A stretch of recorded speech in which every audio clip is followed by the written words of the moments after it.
And a pleasant good afternoon to you, my friends, as we are underway for the 2024 Bucknell Bison Fall Swimming and Diving Invite. I'm Colin the Bio, so happy you are along with us as the Seton Hall Pirates and the Binghamton Bearcats join us here in Lewisburg as the Patriot League meets the Big East and the Ammies here this afternoon for the first home swimming and diving events of the 2024 season for the Bucknell Bison. Moving along to our first contest of the afternoon, and it is the ladies 200-yard freestyle relay, which is going on right now.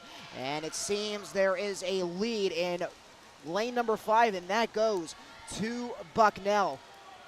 Bucknell occupying 4 lanes in this opening women's 200 freestyle relay. Binghamton is in lanes 2 and 4, and Seton Hall occupies 3 and 7 on the lanes here this afternoon as we kick off event number 1 of 34. So we got a busy, and a very exciting day here in Lewisburg as Bucknell in that 3rd lane occupying the lead right now. Sophia Burns, Sarah Ketron, Ashley Picasento, and Virginia Hastings in that lane number 5 as those ladies hold the lead at the moment. Ashley Piacentio, lane number 5 right now. Virginia Hastings went to the pole for Bucknell. Lane number 3 is closing in behind them. And there is the buzzer for event number 1. And it does go to lane number 5, and that goes to Bucknell. Lane number 3, that goes to the Pirates. Occupying 2nd and 3rd goes to lane number 4. And that's Binghamton, and then a close call with lane 7 and 6, but Seton Hall edging out Bucknell there. And then Binghamton in lane number 2 in 7th, and then another Bucknell lane in 8th.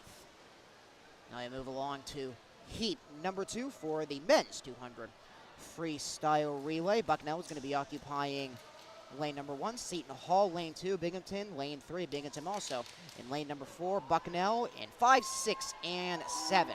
So 1 lane for Seton Hall, that is lane number 2, 2 for Binghamton, 3 and 4, and the Bison occupying lanes 1, 5, 6, and 7. And after this, we will move along to our first individual events of the competition. It'll be the women's and the men's 200 individual medley. And friends, a gentle reminder, if you want to follow along with us to keep up with all of the results for this contest here this afternoon, log on to bucknellbison.com, and you can go to the men's and swimming and diving section, and you can also go on to the schedules. As my apologies, we're actually staying at the 200-yard freestyle relay for the men's side. I was looking at heat number 3 by accident with just 2 lanes here, and that's going to be for Seton Hall and Bucknell in the men's 200 freestyle relay. And then we'll move along to the second heat for the men's side. My apologies. That is what I was saying there, as Seton Hall occupying row 3, Chris Jackson in the pool right now, and then James Lombardi is there, and Lombardi out by an edge. Jackson trying to swim him down. He's going to set up William Shoemaker for the Bison to open this one up. And Shoemaker takes a long jump in. Now it's Brian LaCroix trying to run him down. Shoemaker with the commanding lead. Does the Crocs have anything for William Shoemaker? And it is, oh no, my apologies, we still have one more to go, as that was actually Balint Morosi and Matt Ruddeball in for the Bison and Seton Hall. Now William Shoemaker and Brian LaCroix are in for the Bison and the Pirates. And Shoemaker is going to have a dominating finish to the men's 200-yard freestyle relay. Heat 1 of 2, and we'll move along to heat number 2. Here is the Bison get the win in heat number 1 for the men's 200-yard freestyle relay. And now it goes over the heat number 2 with the Bison occupying lane 1, Seton Hall in lane 2, Binghamton, in rows 3 and 4, and the Bison are going to occupy lanes 5, 6, and 7 for heat number 2 of the men's 200-yard freestyle relay, our opening competitions here this afternoon in Lewisburg. And friends, also as a reminder, as we were saying, with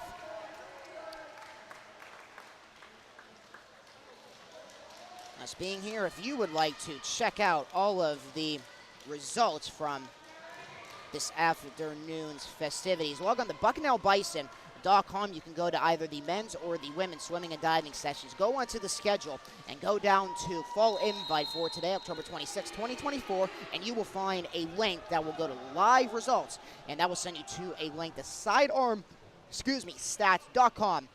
so you all can follow along with us here in Lewisburg. Now it's time for the men's 200-yard freestyle relay. Heat 2 of 2. And then we'll move along to our first individual competition with the women's 200-yard individual medley. We'll have 3 heats for that on the women's side, and then we'll have 2 heats for the men's.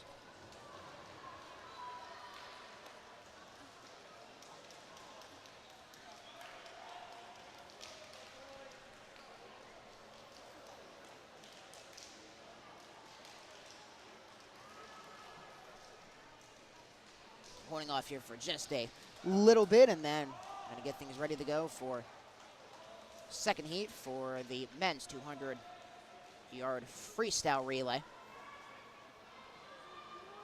And the Bison men in that opening invitational on the season last week here in Lewisburg against BU. It was a close battle, but the Bison men falling to BU 157.5 to 140. And a half points, so a 17-point difference. But the ladies got a team victory against BU in a dominating fashion, 215 to 84 against BU last week here in Lewisburg. And now the second heat for the men's 200-yard freestyle relay is underway, and it's a good jump for Seton Hall in lane number 2. So everything settles down with the second tap on the way. 50 yards apiece for all 4 swimmers here. It seems going to be lane number 5. That's the Bison occupying that one as they have the lead now. But look out for Seton Hall in that second lane. They are not too far behind. And that second lane is the only one occupied by Seton Hall in this competition. It's Toma Adam for Seton Hall. Kevin Carey enters the pool, and Seton Hall with the edge, and lane number 4 picking up some speed. That goes to Binghamton. So the 2 visitors occupying first and second, and it's going to be a race for the final swimmers for the men's 200-yard freestyle relay, and Seton Hall gets the first judge. It is Michael Kimazewski. Kimazewski trying to get the touch, and lane number 4 behind him. That is Eli Linfleer.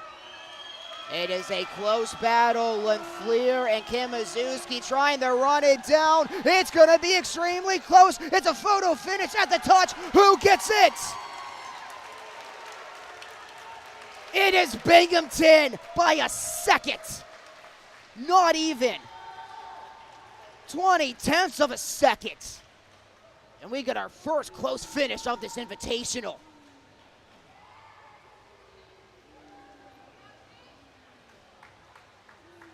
They stand with a time of 19.99.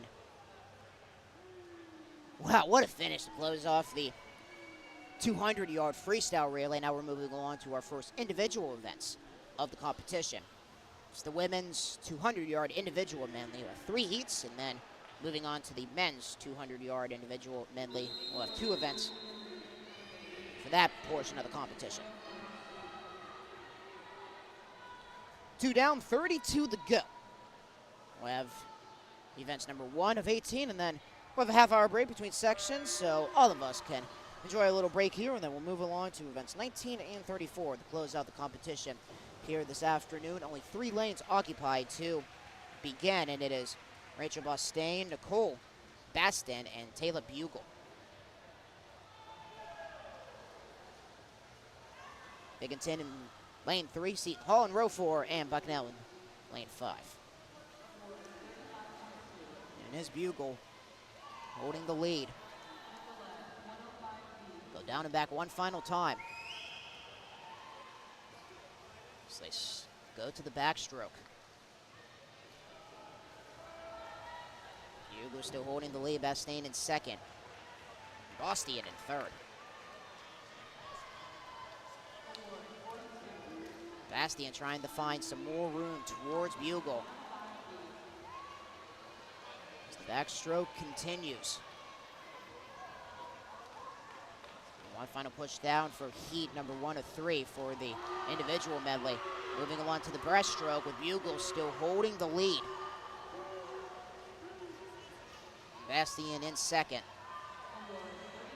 Bastian in third, so it seems it's going to be Bucknell, Seton Hall, and Binghamton in heat 1 of 3. Final 25 yards. Taylor Bugle, the 20-year-old.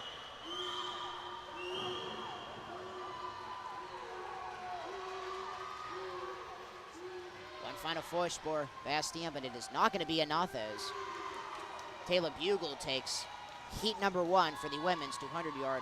Oh, never mind. We still have one more. My apologies. We got the freestyle remaining.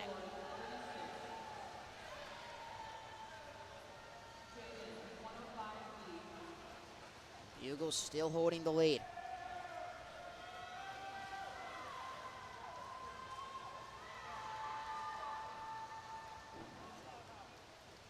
Bugle extending her lead some more, and she will take heat number 1 with ease, and Nicole Bastian is going to come home in second for this first heat, and Rachel Bastian will be behind in third.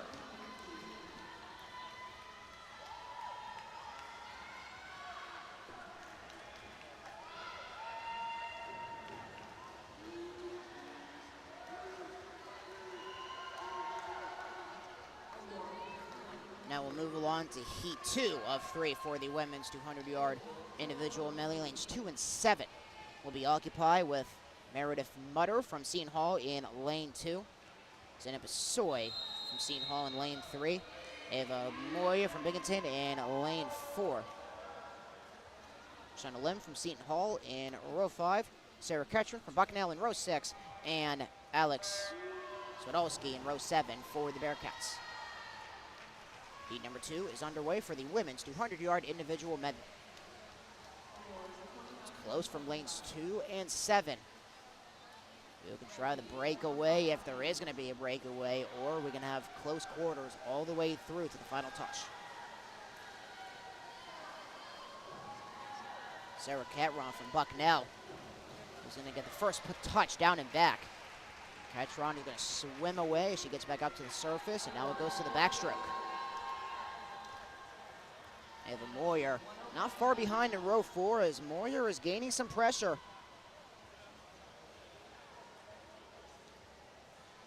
Cat ring goes back. It goes along to the breaststroke still. Moyer trying to pick up any ground if she can.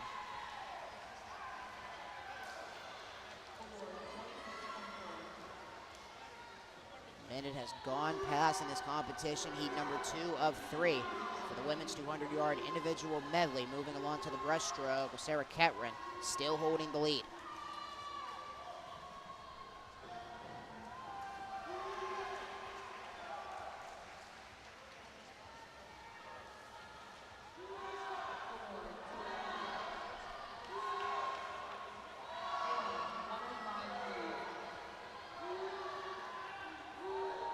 Catrin, the sophomore from Atlanta, takes it back to the line. So holding an edge as they go to the freestyle. Jumping out to a even bigger lead as Ava Moyer lost some ground. Now Shunku Lim from Seton Hall occupying second. Sarah Ketrin is going to swim on back in lane number 6. And it's a dominating victory for the 19-year-old out of Atlanta, Georgia. Sarah Kettering gets the win in heat number 2 of the women's 200-yard individual medley.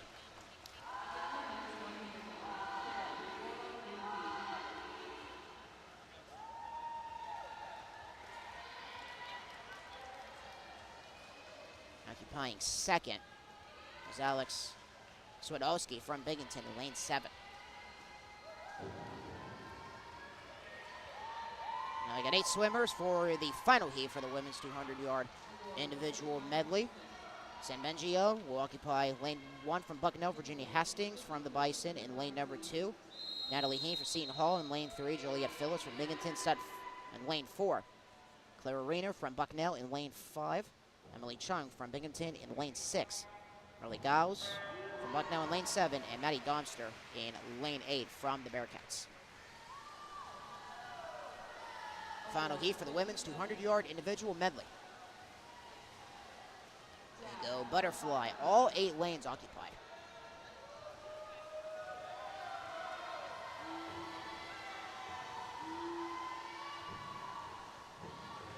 Clara Renner from Bucknell seems to be out in front. It's still close. Now it goes to the backstroke. Renner trying to push away. Sam Bengio, her teammate, not giving up as well as she gets an edge on her as they go to the final portion of the backstroke. Breast and freestyle, and then we'll see who comes out on top. The divers getting ready as diving portion of the event. That will be 15 and 16 a little later on, currently in event number 3 at the moment. And the final heat for the women's 200-yard individual medley. Now it goes to the breaststroke with Bucknell still occupying first and second. Clara Renner in lane number 5. And she has her teammate Sam Bengio trying to get even. Stays at the breaststroke and then 2 more times back for the freestyle. And Renner still holding the lead, but Bengio has something to say about it. Bengio trying to gain some speed before they move to the final touch, and it is the freestyle. And can Clara Renner get away?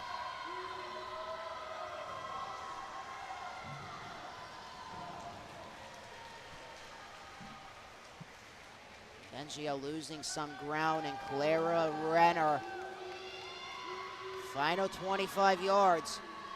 And it seems she is going to push away to the win. Virginia Hastings, her team, it is behind her. Hastings is going to come up in second. It's going to be Clara Renner getting the win in the final heat for the women's 200-yard individual medley. And her teammate, Virginia Hastings, is going to hold second place.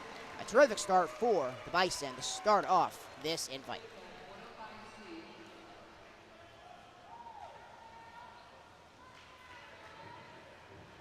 Hastings indeed in second, Giles in third.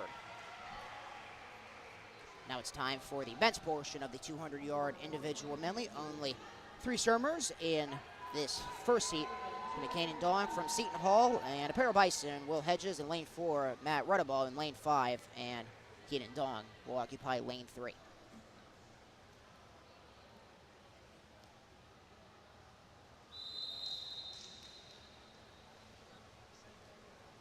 Pirate and 2 Bison.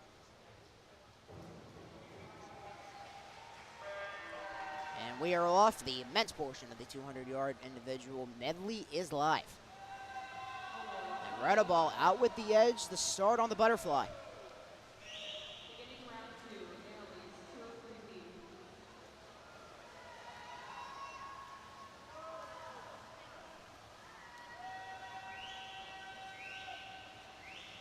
Kanan Dog catching up to Ruddaball, occupying first for the moment. Dong, the lone pirate, out of the 3 swimmers here for heat number 1 of the men's 200-yard individual medley. Now it goes to the backstroke. Dong holds the lead with Hedges and Ruddaball behind him. Hedges and Ruddaball having their own lacing. Hayden Dong is driving away as they go to the breaststroke.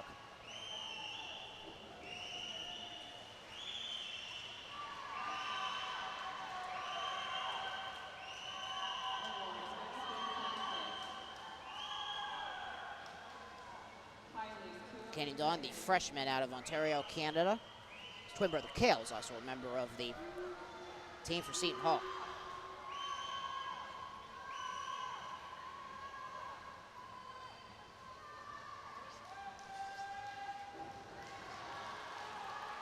Derek Sapp, the 2018 Big East Women's Swimming and Diving co-coach of the year, the Pittsburgh native. He has been at the helm of the Seton Hall program since May of 2017. He was an assistant following 4 years for the Pirates. He went to Baldwin High School towards Pittsburgh and swam at the Division II ranks at Edinburgh. Then he got his master's degree in Morgantown, West Virginia. And a close battle towards the final push. And Rudderball pulls off the shocker as Dong has to settle for second. And Hedges rounds it out in third.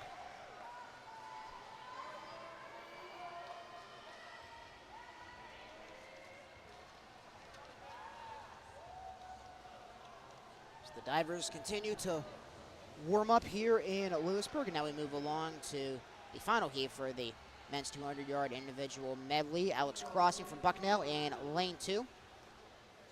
Baylor Morosi out of Seton Hall in lane number 3.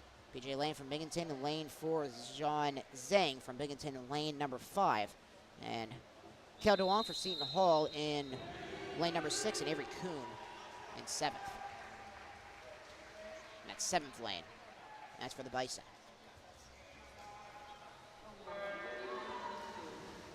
Final heat for the men's 200-yard individual medley is underway. Then we'll move along to the 500-yard freestyle.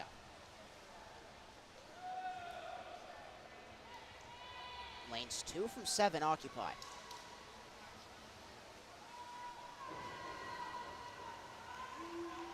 And then Morosi seems to hold the lead as the butterfly portion comes to an end. Now it's backstroke time, and Morosi still holding the top spot. Kale Dong trying to run him down in lane 6.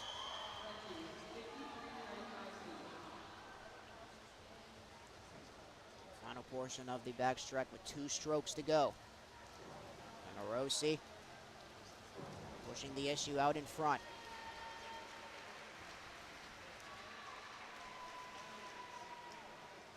Seton Hall thinking that they had a victory in heat number 1.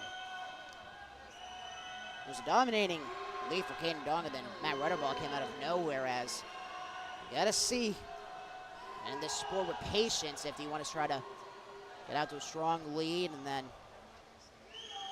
you risk getting a little exhausted on the back end as it goes to the breaststroke.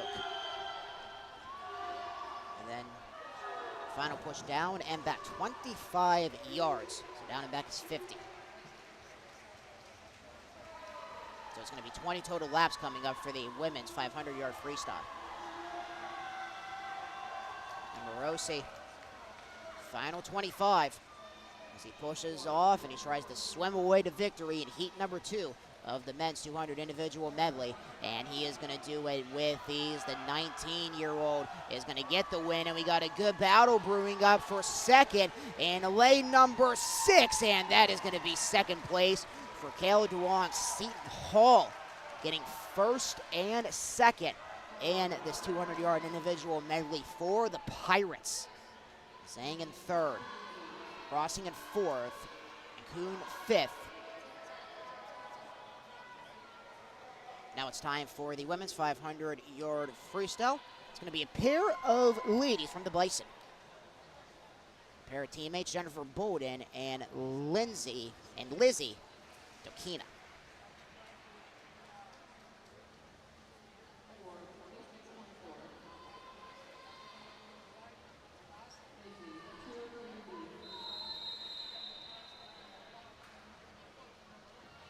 Jennifer Bowden, the junior out of Mechanicsburg.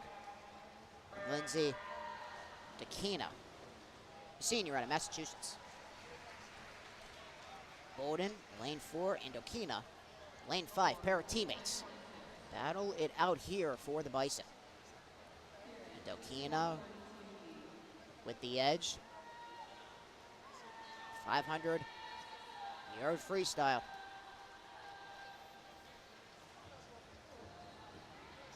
20 touches, and that's touch number 2.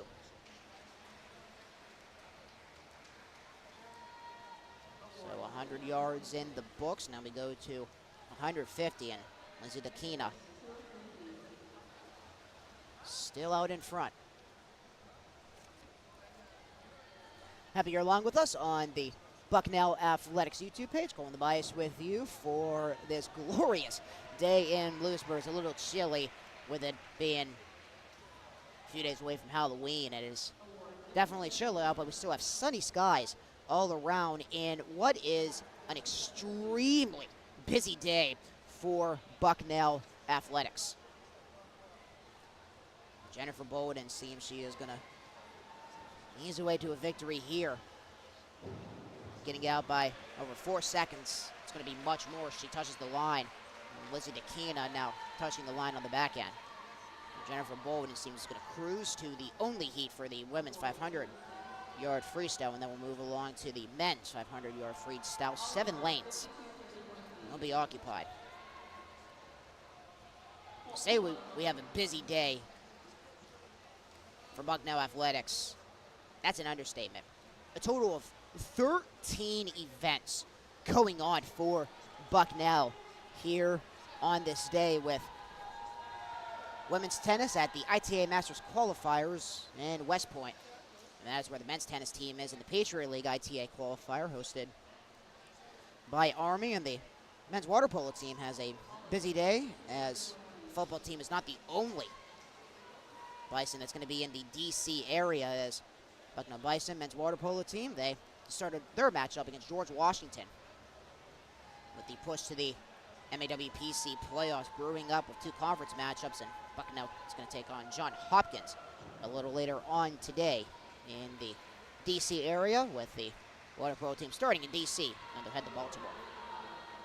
And obviously we got the Bucknell Bison fall invite here, and the women's rowing team at the head of the Schuylkill Nova 8 in Philadelphia. And then it is so hard to believe that we're already at this point of the season, but the men's basketball team playing St. Joseph's today in an expedition matchup, but the contest is on ESPN+.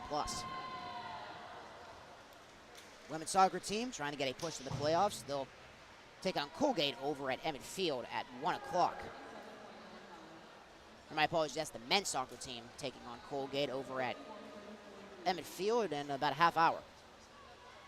And then Lafayette is on the road in Easton, making the short drive up to take Lafayette. And the volleyball team is in Easton as well, taking on the Leopards with a short drive. And then the wrestling team have a Blue and George inter-squad matchup, as already moving along to winter sports season, as mentioned. It's so hard to believe that we're already talking about basketball season, with the Bison playing St. Joseph's this afternoon. And then the other Bucknell Bison team that is in D.C. today is the football team, taking on the Georgetown Hoyas on the road. And my goodness, that was a terrific matchup that we had for you last year, with the Bison taking on Georgetown here in Lewisburg. I was on the call with that matchup with Kevin Hurd.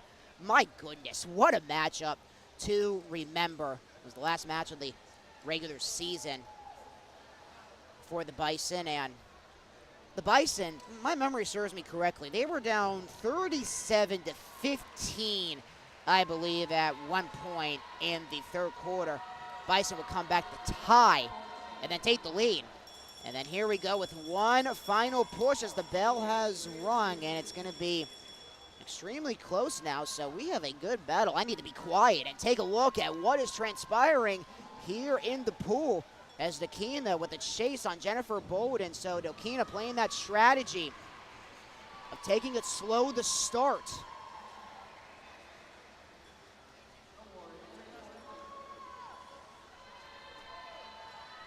Dakina still holding the advantage now.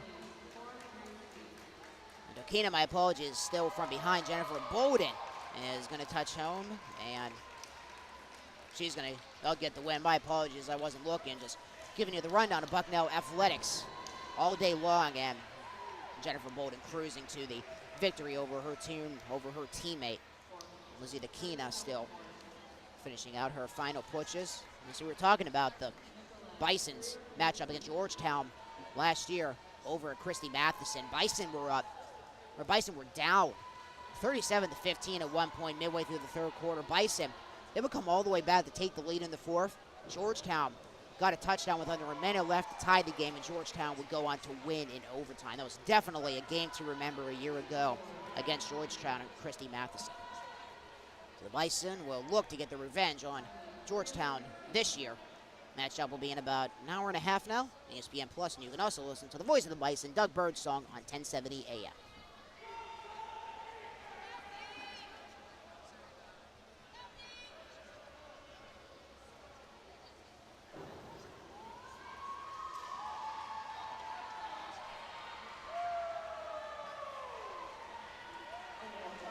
Now I move along to the men's 500-yard freestyle, and give you a rundown of the lanes. Lane number 1 will be occupied by Chase Ferguson. For Bucknell, Edward Park occupying lane 2. Sam Sweetster, lane 3. Liam Preston, lane 4 from Binghamton. And then Evan Peters in lane 5 for Binghamton. Caleb Kubiak in lane 6 for the Bison. And then Ethan Schoink from Seton Hall in lane 7.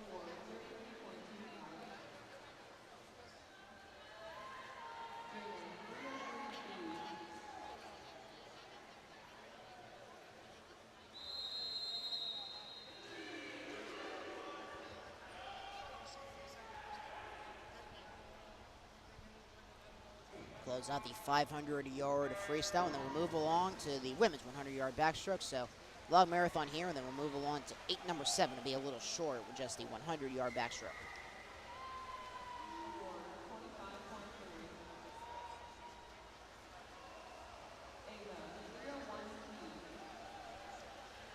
Lane 7 with the advantage in front. That's Ethan Schoink and Sam Sweetster. Lane number 3 has a say about that, as it's close quarters here. See who can get that major jump. About 20 touches. This is the third. Touch number 4. 16 remaining. Sam Sweetser holding the lead for the Bison. There's also a pink out here in Lewis Bristol. The Bison with their pink caps here this afternoon. Seton Hall, they got their white caps and that Binghamton green.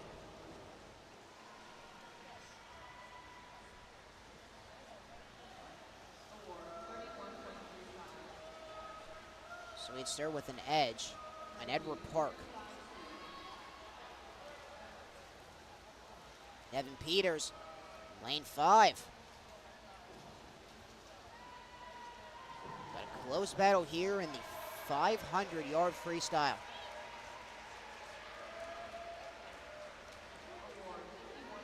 Touch number 7 coming up, 13 to go.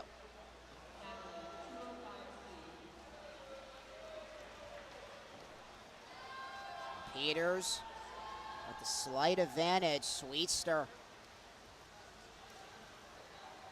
trying to stay with him. Sweetster trying to get the pass ahead. And Peters still hitting his marks. As the divers continue to warm up, we'll have the diving portion of this first session towards the end.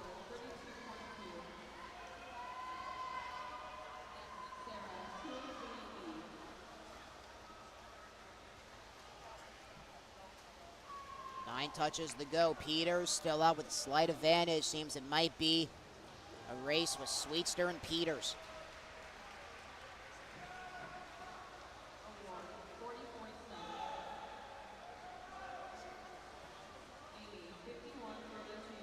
Evan Peters, the freshman, out of Rush, New York, has a fight for first. As Sweetster with a slight advantage there. Around 3 minutes have passed in this 500-yard freestyle. 7 touches to go. Sweetster still with a slight advantage on Peters. So who gets that push off? Still neck and neck. Peters trying to swim hard. Got to look over at row number 6. It's Caleb Kubiak from Bucknell. He's looking to join the party. Sweetster leading the touch there with 5 remaining. It is a dead heat between Sweetster and Peters and Kubiak. It's right behind both of them. Might as well look at Edward Park. He's still in the mix.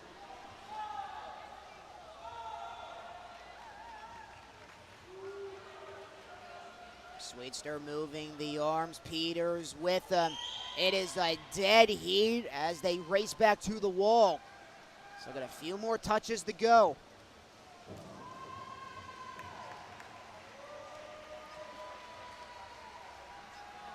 "75 yards remaining.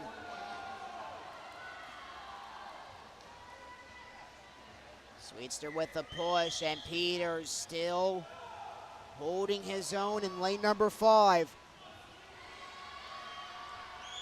Sweetster with a rush to the line. My goodness, my friends, we're going to have a dead heat in the final 25 yards, which is going to happen here. 100 yards to go, and the Bison teammates cheering Sweetster on. Can Peters try to get anything going? The final 25 coming here. Peters with the advantage. He gets the good push. Can Sweetster run him down? Peters from the Bearcats is going to touch the line, and he is going to steal the win in the 500-yard freestyle.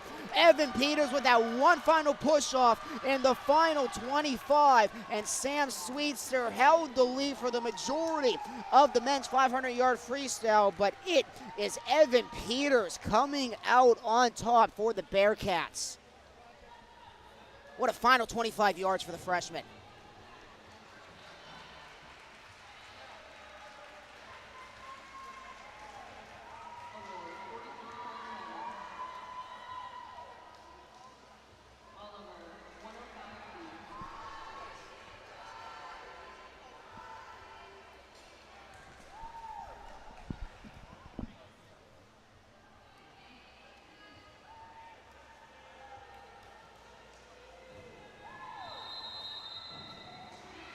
Six events complete now. Now we move along to shorter portions, with events 7 and 8 being the women's and the men's 100-yard backstroke. Lanes 2 through 7 occupied for Heat 1. Above 2 for the ladies' portion of the 100-yard backstroke. Jillian Kemperlanga from Bucknell in lane 2. Jessie Dean in lane 3 for the Bearcats. Cindy Detman from Bucknell in lane 4. Jane Brierly in lane 5 for Binghamton. Cindy G from Bucknell in lane 6. And Lauren Kuzma in lane 7 for the Bearcats.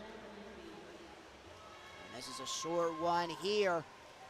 The final push in lane number 4. That's Cindy Detman from the Bison. And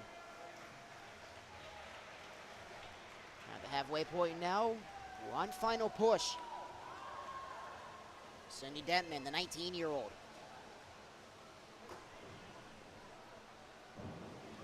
Sophomore out of Marine, Minnesota.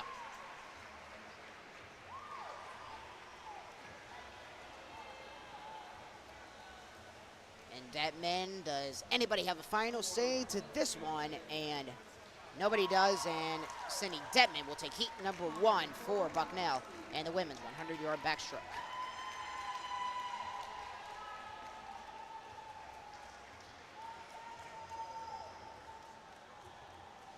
All 8 lanes are going to be occupied in heat number 2 for the women's 100-yard backstroke. Emily Chung and Maria Lenore-Colo from Binghamton in lanes 1 and 2. Amelia Odzarni from Seton Hall in lane 3. Maria Pignaletti, Grace Void, and Juliette Phillips in 4, 5, and 6 for Binghamton. Shuna Lim for Seton Hall in lane 7. And Kendall Lukey for Bucknell in lane 8.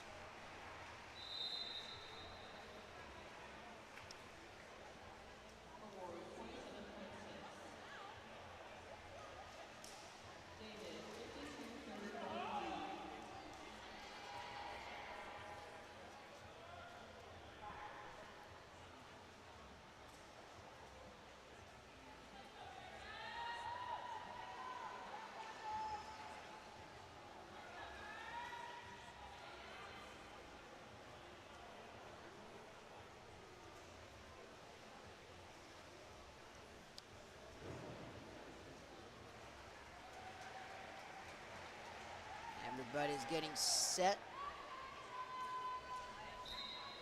Get a bird's eye view from our roof cam here at Kenny Nanatorium.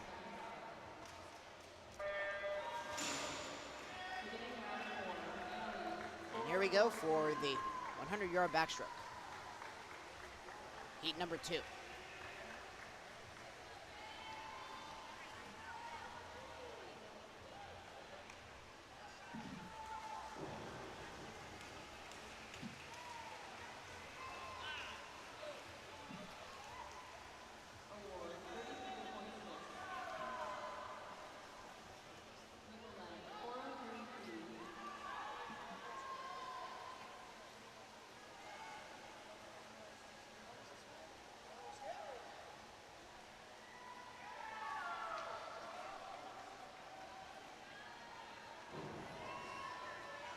Got a dead heat in lanes 3, 4, and 8.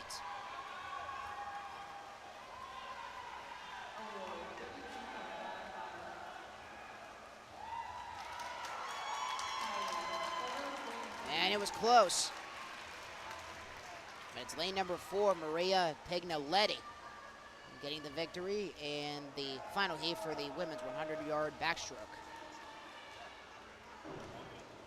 Kendall Lukey in second for the Bison.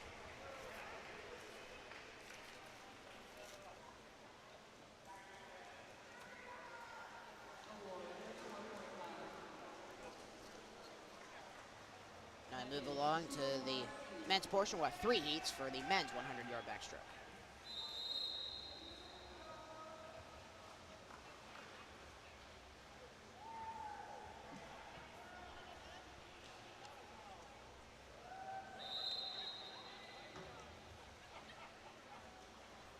Jaden Bunt, Seton Hall, and then Jay Curra from Seton Hall, and Nick Shoppis from Bucknell.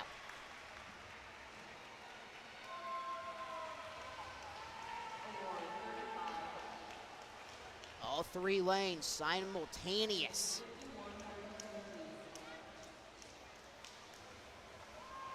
The advantage goes to Cariff, but only by a hair.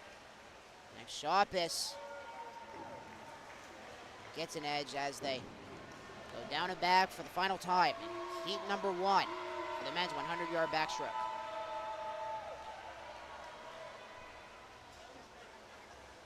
Cariff and Shoppis. Final 25. Cariff with the edge. Shoppis trying to get one final push to run him down. Here comes Cariff to the line, and Shoppis does not have an answer at that final push. Jay Cariff, it's the victory. The 2 Pirates going at it there, and Nick Shoppis for the Bison coming up a little bit short. Now I move on to heat number 2. Lanes 2 and 7 will be occupied here.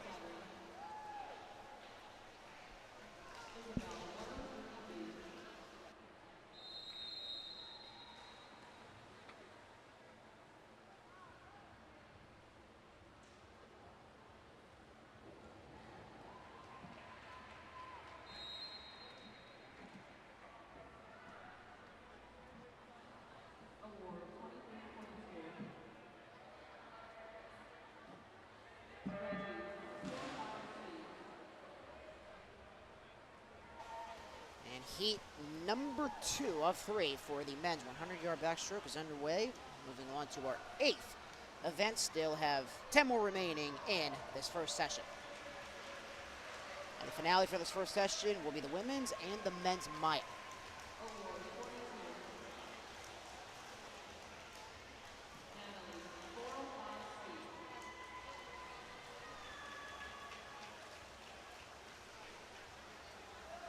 Kaden Duong from Seton Hall holding the lead.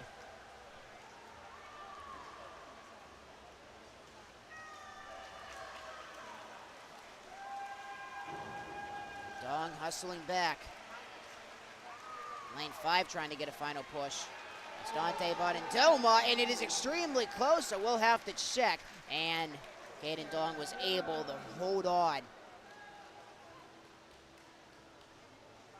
edging him out by Mats Baldenoda in lane 5 by 12/10 of a second.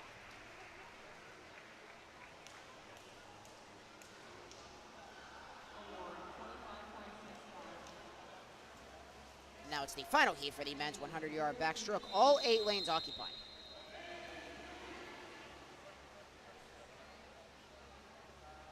Four for Binghamton, 2 for Seton Hall. No Bison in this one, so it's all the visitors. Binghamton and Seton Hall occupying this final heat.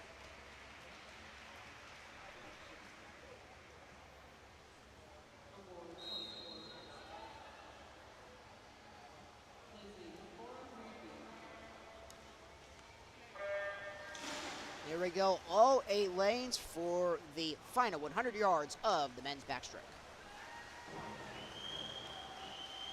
This is the 100-yard portion. We'll have the 200-yard portion in the session later on this afternoon.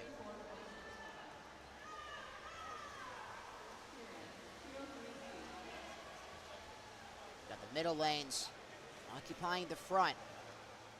Jake Vecchio from Binghamton and Chris Jackson. And the final 50.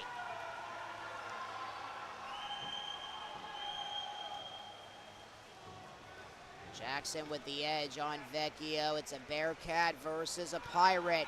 Here comes Jackson. Vecchio trying to run him down, and Cale Dong looking for third. And it's going to be a victory there in lane number 5 for Chris Jackson out of Seton Hall. Vecchio with a hard push coming in second. And a good run by Cale Dong, pushing the issue to get third.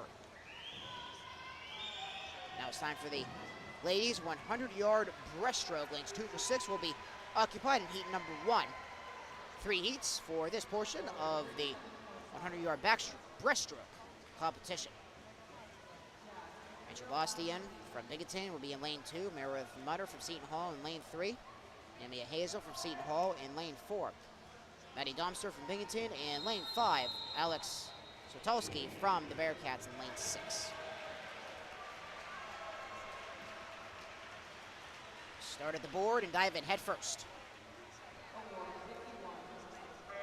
And heat number 1 for the women's 100-yard breaststroke is live. Everyone comes out at the halfway point of the yardage.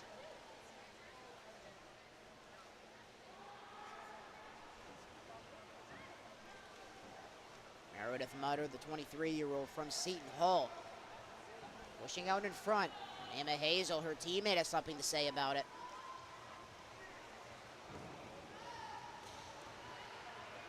The Lone Pirates in this session going at it in the final 50 yards.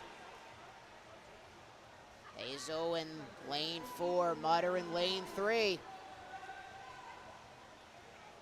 2 Pirates want to finish first and second, but who's going to come out on top? It goes to Mutter at the moment in the final 25. Hazel with one final push on her teammate. Here they come in the final 15 yards. Mutter pushing hard. Hazel gets a little bit of an edge. Here they come to the line. Hazel is going to take the lead. Does Mutter have a say? It is a photo finish between the Pirates at the line, and it goes to Hazel. One final push for Nama Hazel and the 18-year-old edging out her upperclassman teammate. Mutter thinking she had the victory, but Hazel steals one from her teammates. Maddie Domser in third for Bearcats.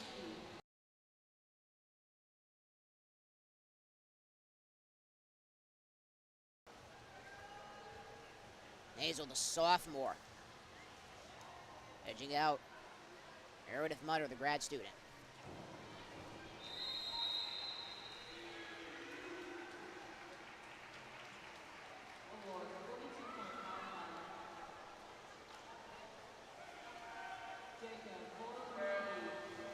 And here we are for heat number 3 of the ladies 100-yard breaststroke. All 8 lanes occupied here.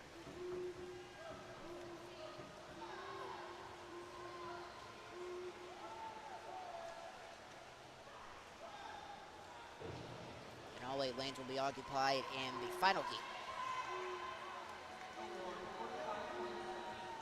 It's lane 6. Yosin Asfaliglu from Seton Hall.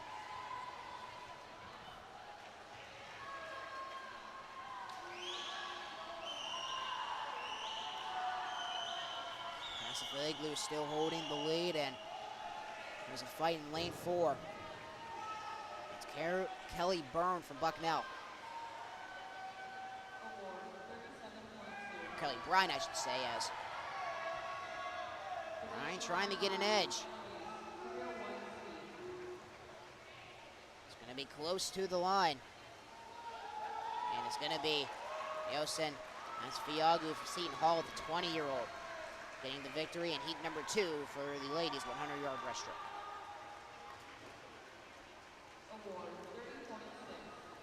1 minute, 4 seconds, 104.63, the final time, and move along to heat number 3. All 8 lanes occupied here for the ladies 100-yard breaststroke.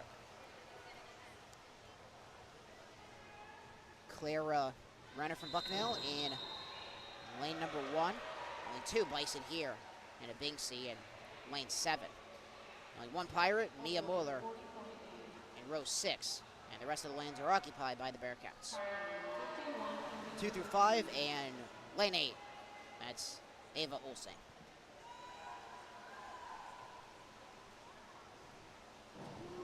So the Bearcats with the edge. See if they can come out with a victory, and we're missing one. Fan Smith Salzburg. Supposed to be in lane 5. Lane 5 is left empty. We play on in the final 50, and Hannah Bigney over in lane 7. Courtney Moan from Bucknell. It's going to be Binghamton versus Bucknell here.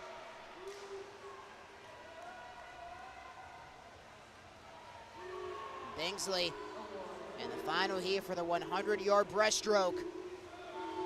Moan trying to hustle down. Seems like going to be a little too late. Hannah Bingsley is going to come to the wall, and she is going to take it for the Bison. Good push by Courtney Moan, but coming up a second short. 33.83 that time for Hannah Bingsley. Now it's time for the 10th event. We're already moving along in the first hour. 3 lanes will be occupied here for heat 1 of 2 for the men's 100-yard breaststroke. Evan Wilson from Seton Hall in lane 3, Shane Simmons in lane 4 for the Pirates, and William Harpster for Bucknell in row 5.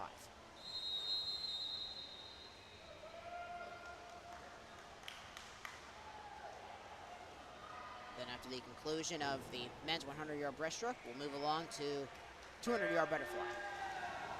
Everyone makes the dip in, and 3 swimmers for the first heat for the men's 100-yard breaststroke.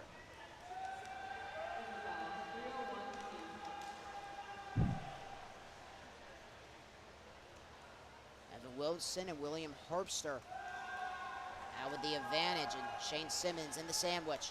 2 Pirates and a Bison. Harpster occupying lane number 5. The final 50 yards. Harpster back to the surface. He holds the lead. Williams and Simmons hope to catch up. William Harpster, the 18-year-old.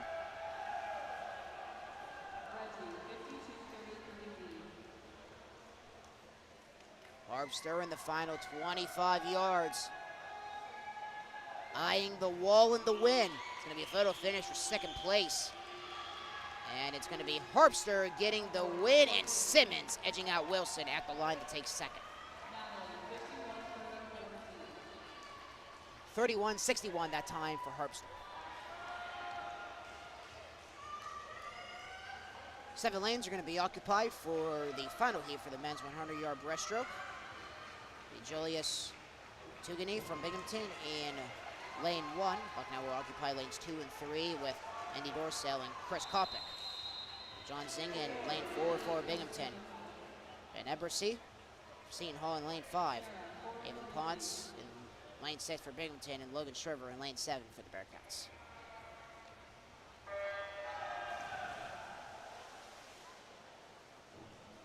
Final heat for the men's 100-yard breaststroke.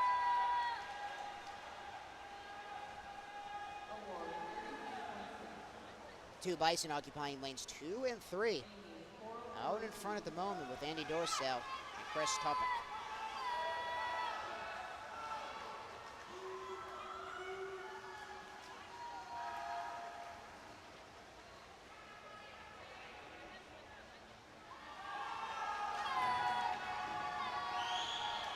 Topic out by a nose. Andy Dorsell, his teammate, looking to swim him down as both Bison come up to the surface and the final 20 yards. And how about this, Ben? Embertsy joins the party. It's going to be a three-way battle to the finish. It is extremely close in lanes 3 and 5, and it is Kopic coming out victorious for the Bison. 30-23 for Kopic. And 30-39. Lane number 5 for Ben Endersby.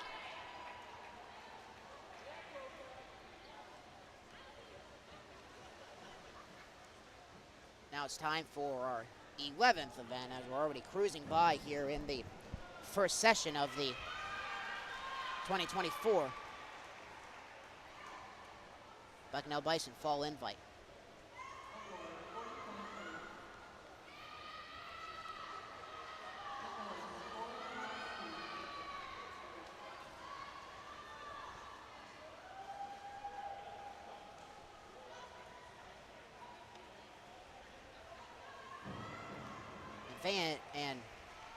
Van Smith Salzburg is going to join up with Claire O'Neill and Emmett Carolyn, I should say, in a 200-yard butterfly.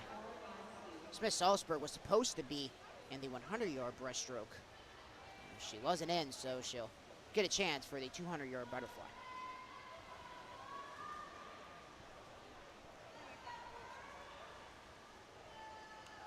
Carolyn in lane 5, O'Neill in 4, and Smith Salzburg in lane number 3.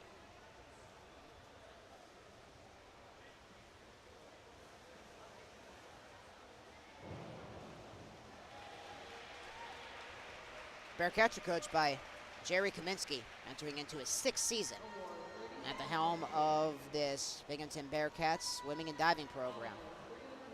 Coming over from another AME school, he was an associate coach over at Bryan in Rhode Island from 2013 to 2019, and then he's been at the helm of this Bearcat squad since 2019. A graduate of Springfield College in Massachusetts.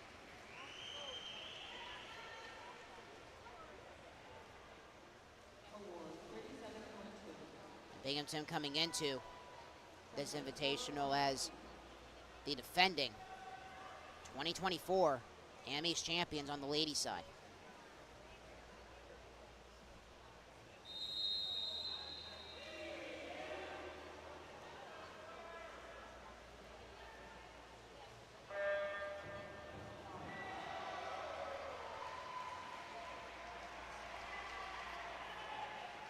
Oh, my apologies, I had that backwards. It is the men who took home the 2024 Men's Swimming and Diving Championship. The Women's Swimming and Diving Championship in the AMEs went to Vermont. It was the 3rd AMEs title in Bearcats history.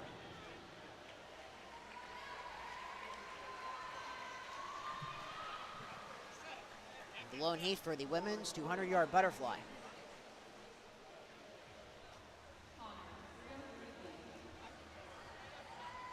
O'Neill, the lone pirate, sandwiched in with the 2 ladies in green. Smith Salzburg trying to catch up. Claire O'Neill is going to take a dip in the final 50 yards. And maneuvers the arms to that back touch and move it up to the front. Claire O'Neill, the 21-year-old. One final push for Smith Salzburg. Seems going to be a little too late. It's Claire O'Neill hitting the marks in perfect fashion, and she is going to touch the line first. Smith Salzburg is going to come home in 2nd. Carolyn in 3rd, and I forgot to read that it is, I cannot do math, I forgot to read that it is 200 yards, not 100. We're so used to having those 100-yard competitions with the 100-yard breaststroke just finishing up. It's going to be the same story with Claire O'Neill now touching the wall for the final time, and now it's going to be, my apologies, now it's going to be the final time with it being down and back is 50, down and back again is 100, down and back again is 150. Got 25-yard pull here in Lewisburg.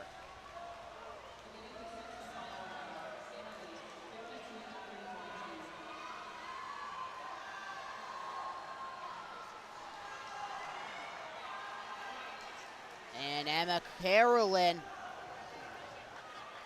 still behind. It's going to be a photo finish at the line. Extremely close. Who's got it? It's O'Neill by 2 seconds. Carolyn catches up. It's going to be Claire O'Neill edging out Smith Salzburg.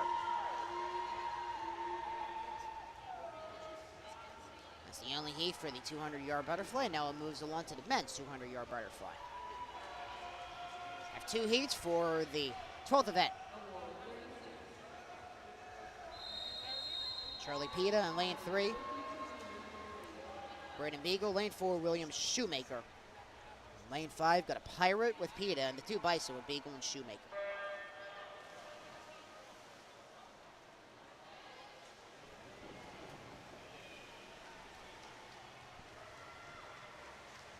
First edge on the first touch goes the Beagle.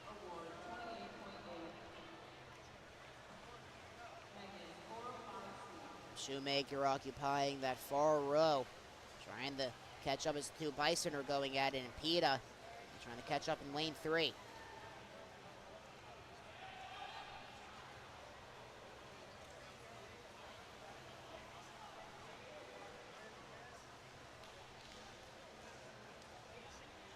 Third touch and the Bison, 1 and 2. Beagle holding the edge in front. William Shoemaker not too far behind.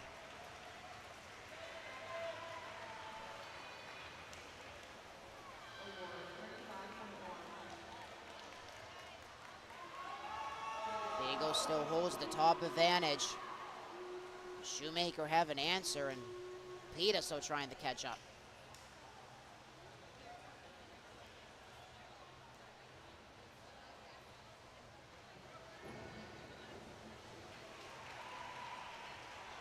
Beagle with a big rush as he turns on the afterburners here.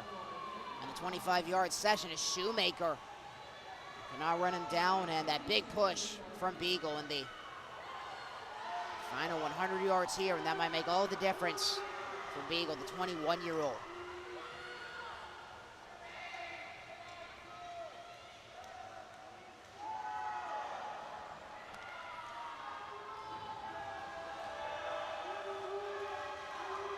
Beagle, the junior, out of California. No one's going to have an answer, but we're going to have a close battle for second. And Shoemaker trying to edge out Pita at the line, and he does. And with a cheer for the Bison squad, cheering on their 2 teammates as the Bison occupy first and second. Beagle getting the win, Shoemaker second, Pita in third. Now all 8 lanes are going to be occupied in heat number 2 for the men's 200-yard butterfly.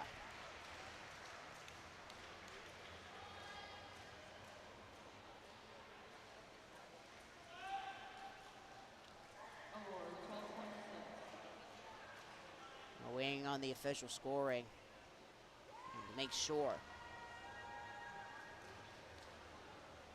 It's going to be a win for Braden Beagle regardless.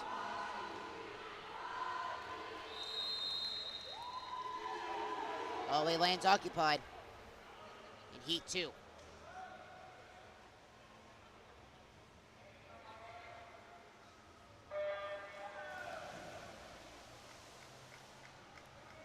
Three Bearcats, 4 Bison, and 1 Pirate. The 1 Pirate is lane 5, Michael Klemaszewski.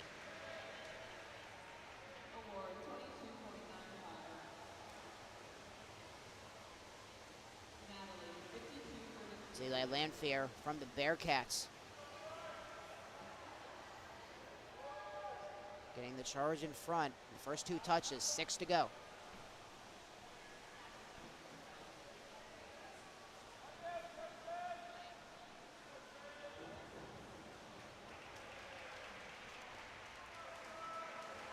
Lanfear, the senior, the local product.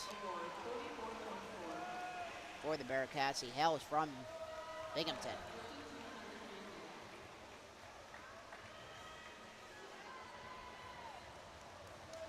And he jumps out to a marginal lead.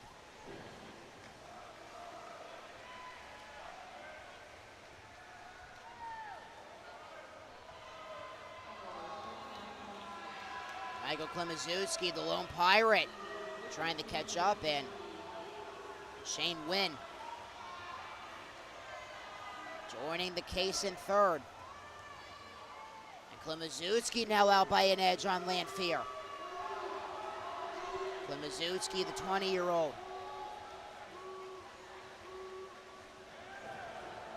Klimaszewski with a major push as Lanfear controlled the first portion of this heat for the 200-yard butterfly, but now it goes to the lone pirate in the field of 8. And Klimaszewski is going to come out with the W, win one final push, but he's going to be a second behind. And rally twist from the Bison will take third.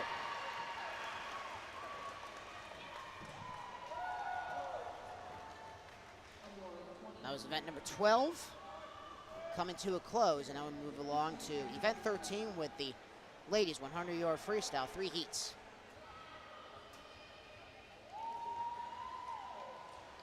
Lanes 2 for 6 will be occupied here in heat 1 with Annie Shee from Binghamton, Nicole Bastain from Seton Hall, Emma Carolyn from the Bearcats in lane 4, Brooke Worth for the Bison in lane 5, and named Hazel for Seton Hall in lane 6.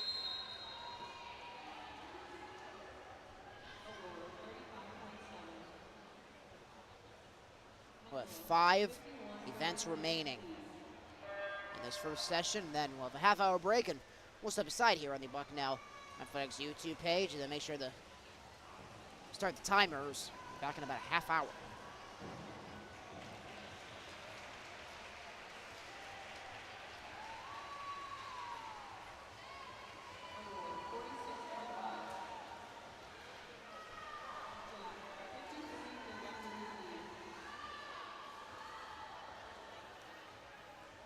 It's Brooke Worth holding the advantage, the lone Bison in this first heat.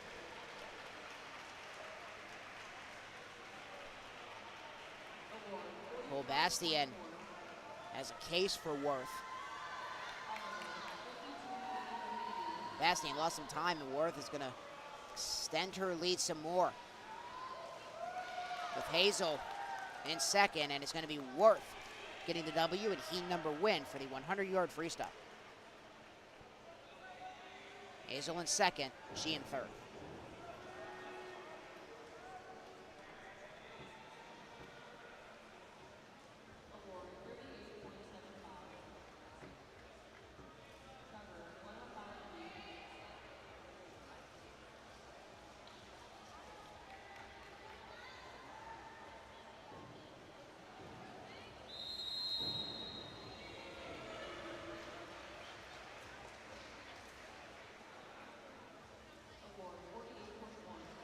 All 8 lanes occupied here. Second heat in the women's 100-yard freestyle.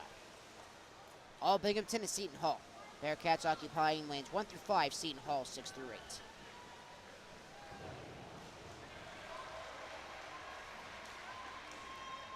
It's jam-pack on the first 25 yards, and the second 25 yards is going to be an upper hand to Amelia Obzerzi from Seton Hall.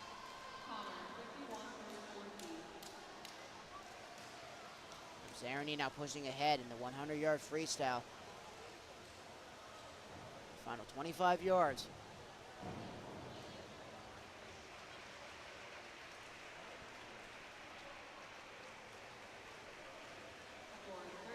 It's going to be another cruising victory.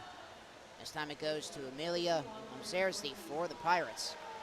Close battle for second, and it's going to go to the other side of the pool from our vantage point here on the Bison YouTube page. Mia Siri from the Pirates takes second. 27.55 the time for Umserzi. Hawaii lanes are going to be occupied in the final heat for the ladies 100-yard freestyle, and then there will be 3 heats for the men's 100-yard freestyle as well.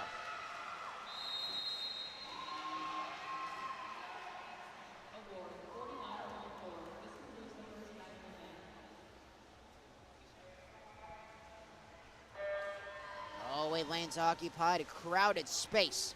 You're in the main pool in Kinney.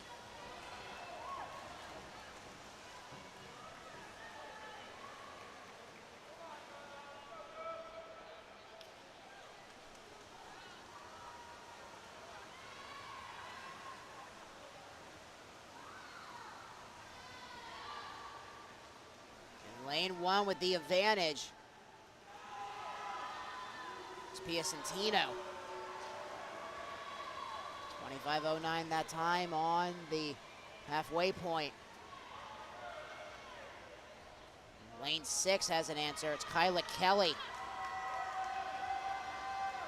Kelly with the hustle. And now here comes lane 4. It's Webster from the Bearcats. It's close, and it seems it's going to go to lane 6. It is. Kyla Kelly holds on.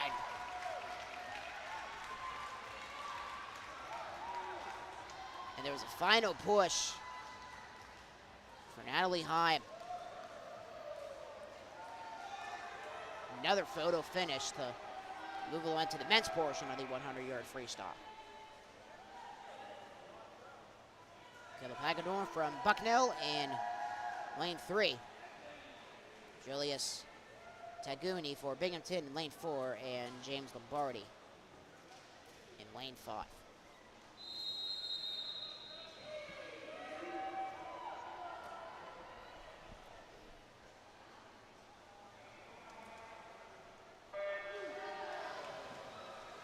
Here we go as we are underway in the men's 100-yard freestyle.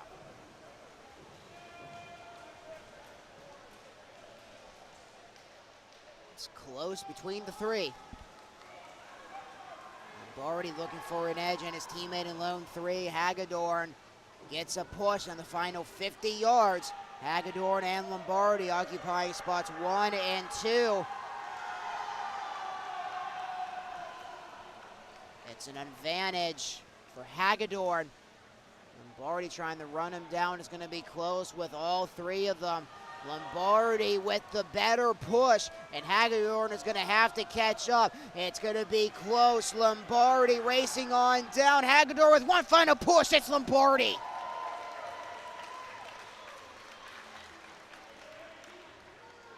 Tagune is going to come home in 3rd. A terrific push by Hagedorn as the 2 Bison teammates battling it out there in the final 25 yards.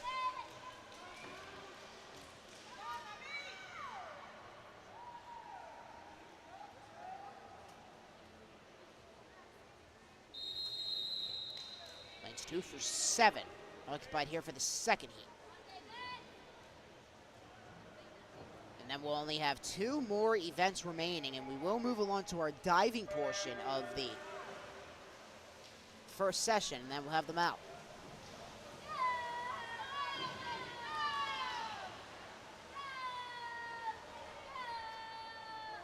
Bad Mao. It's not a marathon, but it's going to feel like it. Total of 66 touches. I have to go down and back 33 times.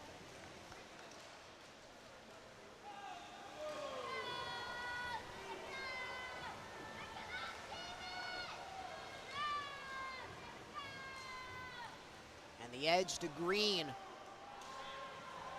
And the final 25 yards, and row number 7 has a push. It's Morosi from Seton Hall. It's going to be close, and we'll have to wait, and it is going to be Morosi getting the victory in this heat, and green is going to come home second. Morosi edging out green by a second. 45 seconds, the winning time there.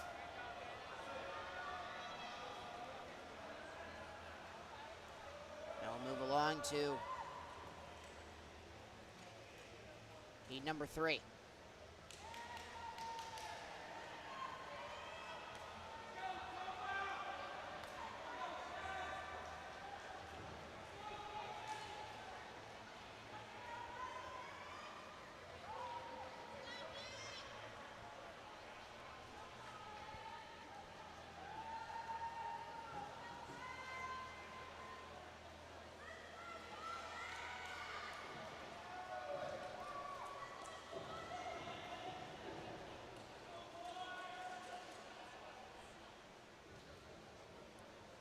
All A lanes occupied here. Only one Bison in this one. It's row A, Colin Smith.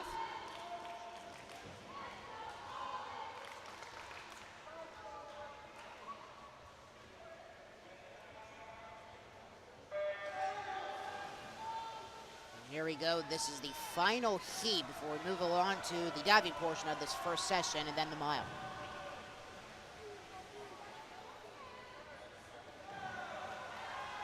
He's going to squirt free here, and it seems it's going to be Colin Smith.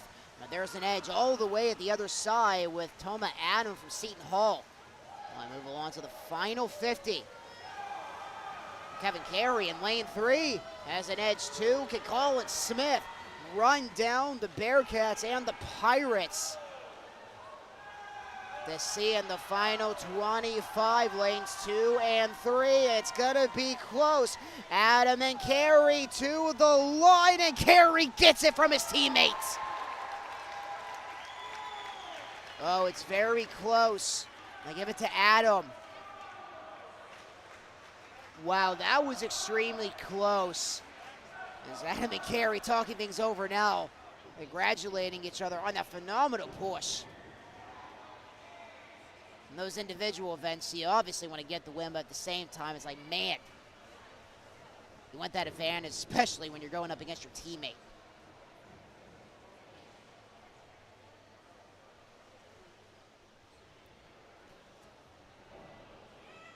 Now we go to our diving portion. That'll be the mile for the ladies and the men. There's only 2 for the ladies in the 1650-yard freestyle. They're going to waste no time getting things going as Allie Wagner from Seton Hall and Kate Sweeney from Binghamton. And here we go. The first mile is underway.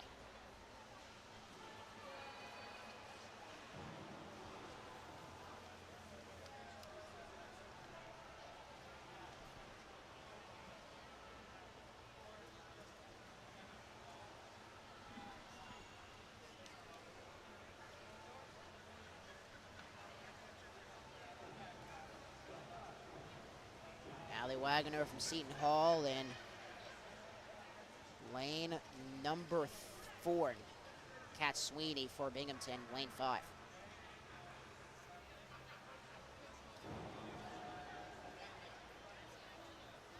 Allie Wagner, the senior from Morristown, New Jersey. Good to get some background this time on a few players since we have some time with relaxing here. And Allie Wagner, how about this for a resume? An individual champion in the Big East, the 2024 Big East champion in the 500 freestyle, a 2-time Big East champion in the mile, the defending Big East champion 2023 as well.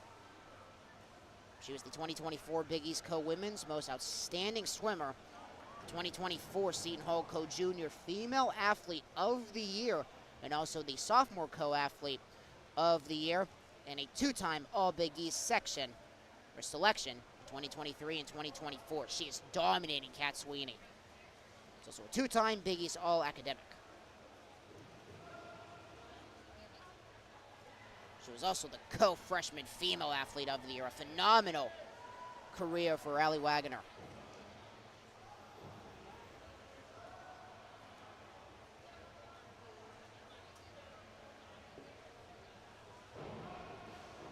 It's going to be a little different for the men's mile with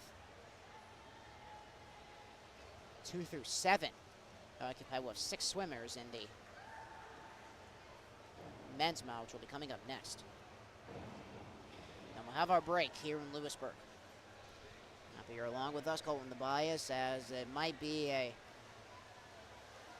lap down situation for Kat Sweeney. Wagner with the experience, the senior, and Kat Sweeney, only a freshman.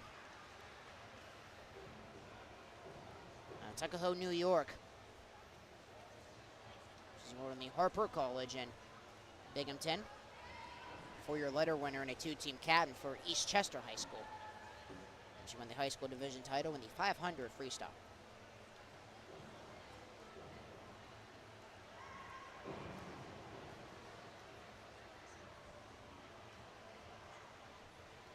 Happy you're along with us here as we got the mile going here between Ali Wagner and Kat Sweeney, and Wagner already jumping out to a commanding lead. And since we got some time, let's give you a rundown of all the divers that were in this session.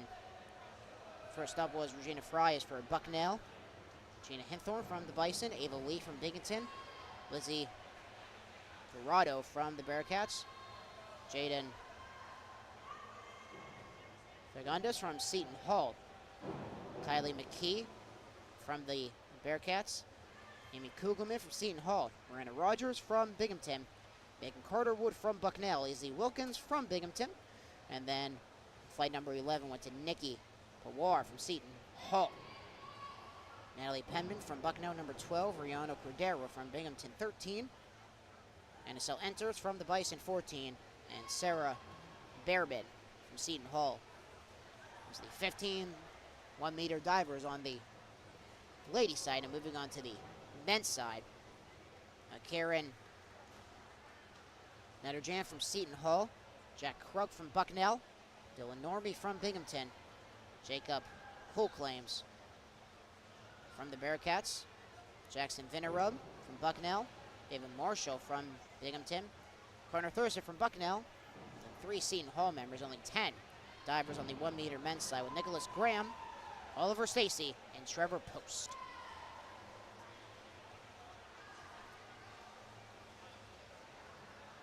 For Riley Wagner, her seed time is 17 minutes, 12 seconds.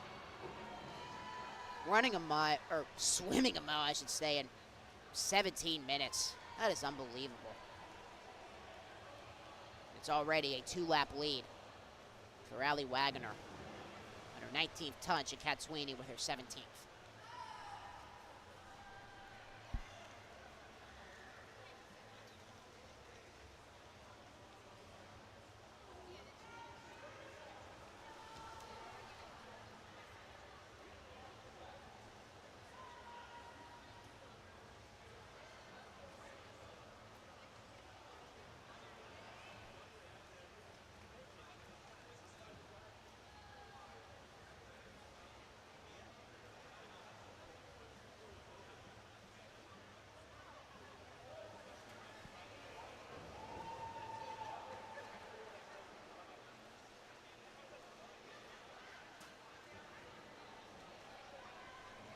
It's close now, even though it's a commanding lead for Ali Wagner. 2-lap lead is Kat Sweeney. Have to do everything she can to catch up. Senior going up against a freshman.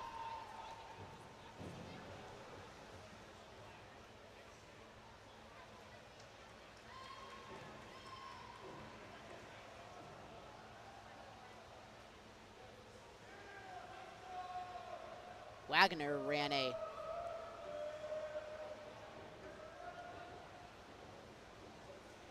mile earlier she ran 1,000 yards earlier in the month against Ryder. She clocked in there at 10 minutes.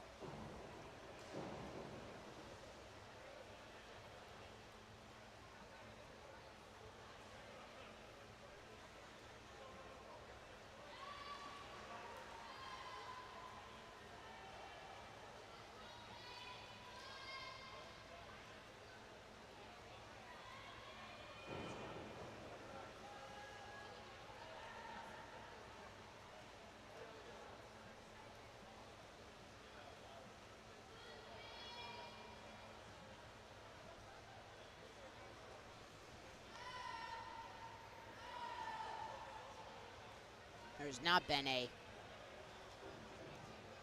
mile swim for Seton Hall on the ladies' side this season. Allie Wagner is going to change that with a win. This is the 5th meet on the season for Seton Hall. 3-1 as a team on the season on the ladies' side with a win in their opening invite earlier in the month. I mentioned against Ryder, 179 to 106 was the point differential there, with Seton Hall getting the win. And it was tough sledding for Seton Hall as they lost to Townsend by a score of 199 to 98. They rebounded with a win against Monmouth with a 126 to 50, or 76 victory, excuse me.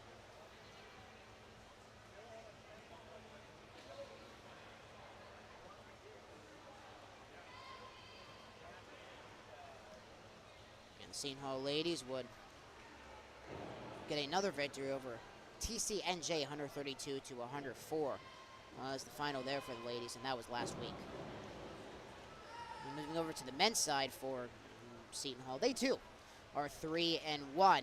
Same story, defeating Ryder, Monmouth, and TCNJ, and losing to Townsend.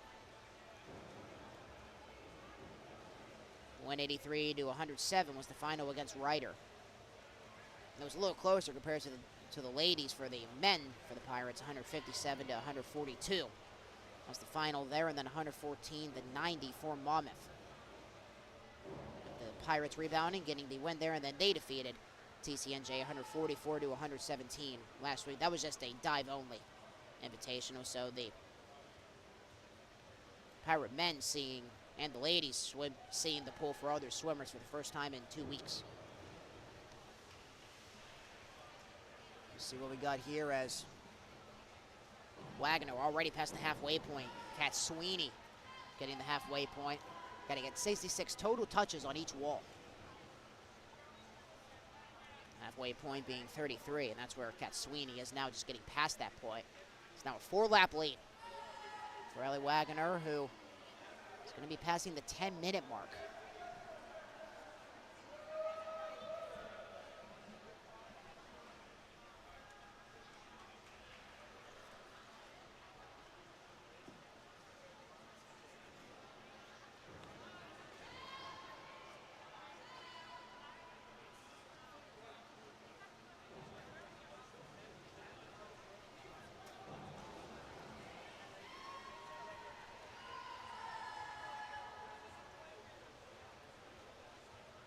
Allie Wagner does hold the record for Seton Hall all time. And the Mal trying to beat her best, 16-18.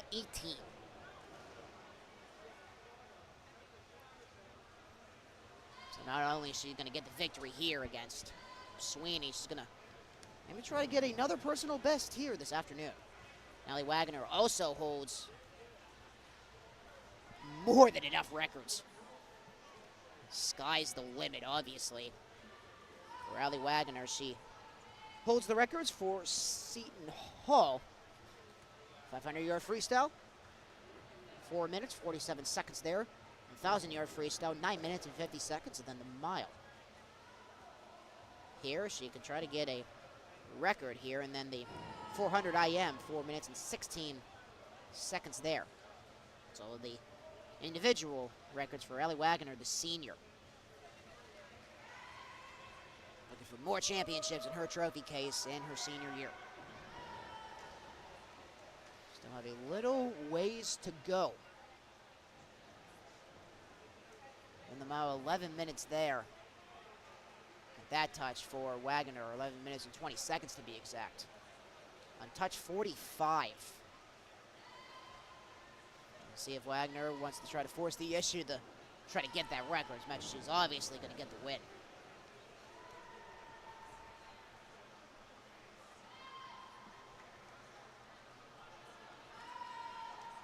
Have a look now at the 6 men who will be competing in the mile coming up next. Evan Peters from Binghamton will be in lane 2. Logan Shriver in lane 3, also for the Bearcats.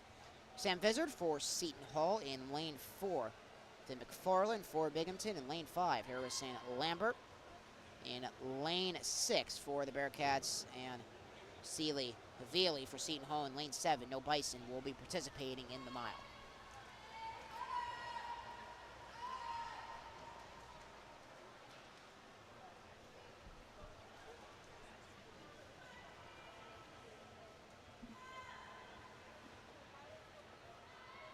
Seton Hall today. Men's soccer and volleyball in action, and volleyball is going to have a tough matchup tonight as Crichton comes to town, number 6 in the nation. Men's soccer team is going to be taking on Xavier tonight in Cincinnati.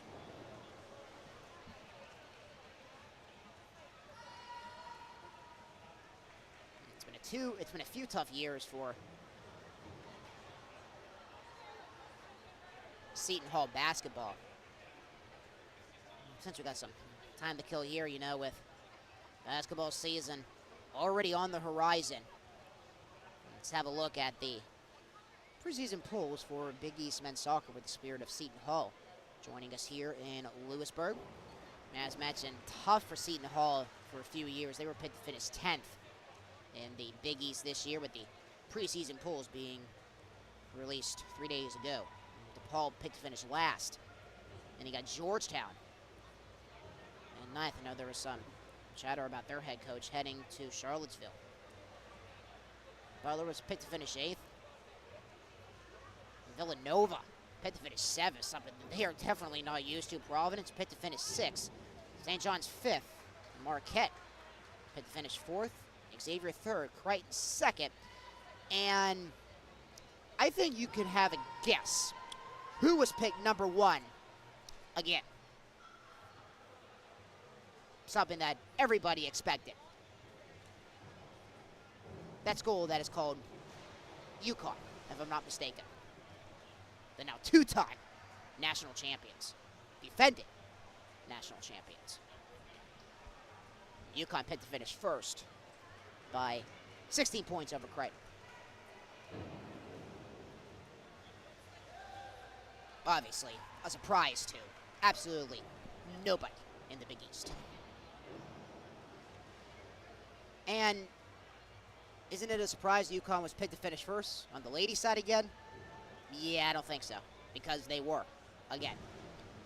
UConn picked to finish 1st on the ladies' side. Crichton picked to finish 2nd, but not too far behind, only 9 points for Crichton, trying to get a run going over there in Omaha. Providence 3rd, St. John's 4th, Georgetown 5th is the ladies' side, Villanova 6th, and Seton Hall nestled in the middle there. They were picked to finish 7th in the ladies' basketball preseason poll. Butler 8th, DePaul 9th, Marquette 10th, and Xavier 11th. Now what the passionate fans can get with Big East basketball. Basketball season on the horizon. Since we got some time here now, as the mile is going to be coming to a closer soon, as Wagner is not going to get the record on the mile at 15:32.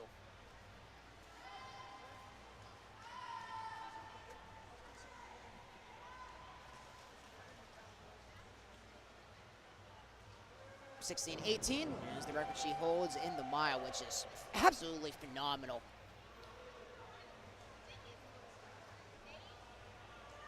She is going to come up short of the record here, but the thing is, she's going to get another mile victory over Sweeney.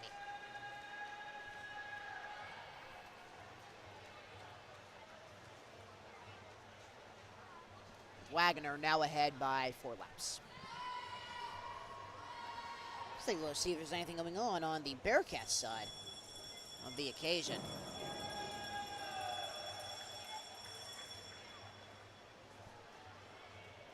And nothing much for the Bearcats. And today for any of their other sports. Men's tennis team had mock duels today this morning. That was it. Soccer is going to be taking on UMass Laurel tomorrow. Men's soccer will be in action against Bryant. Binghamton, members of the Am East Conference, joining up with the Am East in the turn of the century.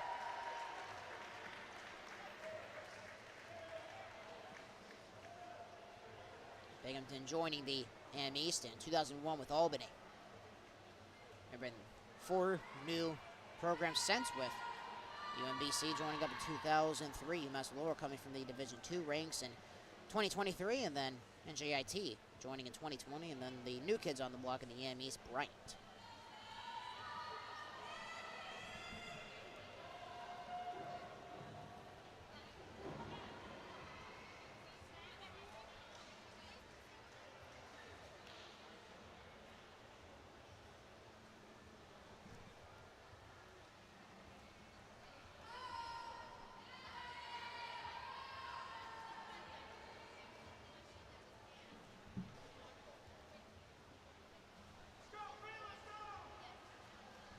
And that is going to be it for Allie Wagner.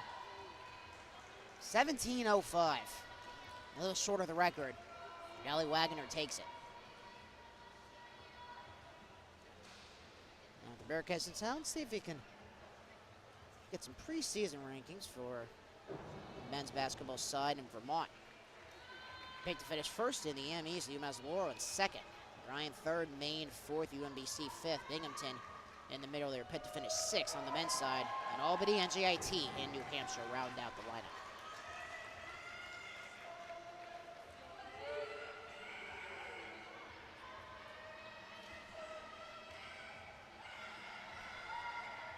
That is going to be it for Allie Sweeney, so the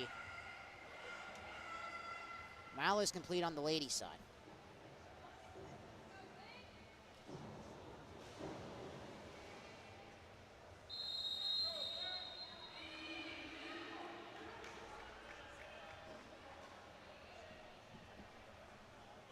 Now it's time for the men's mile. Bucknell not participating in the men's mile, and we are underway. 6 swimmers. An average time of around 17 minutes, and who will come out first?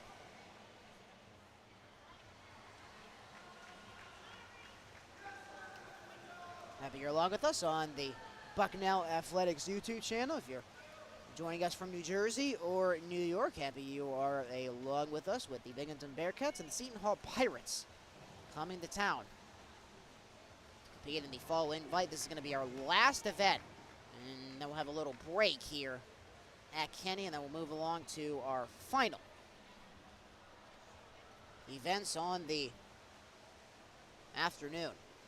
And the advantage going to that far side with Harrison Lambert from Binghamton and Sleel Levy from Seton Hall.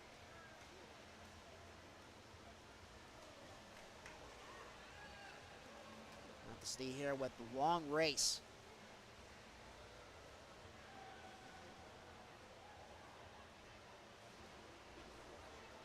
It is still Lambert and Levy holding the top 2 spots.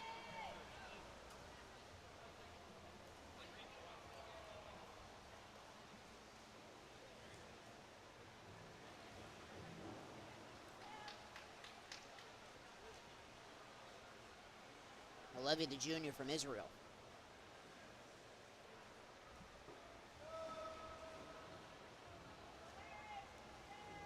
Two-time defending 2023 and 2024 All Big East team, and was also a 2023 Big East All Academic.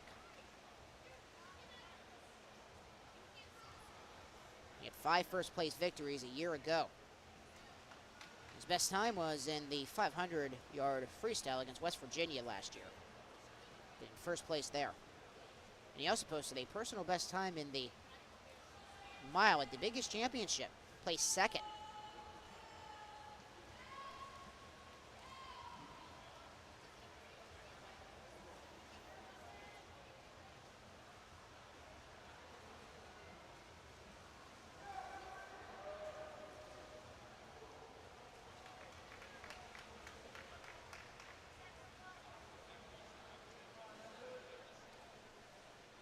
Harrison Lambert falling a little behind. Levia's still got a long ways to go.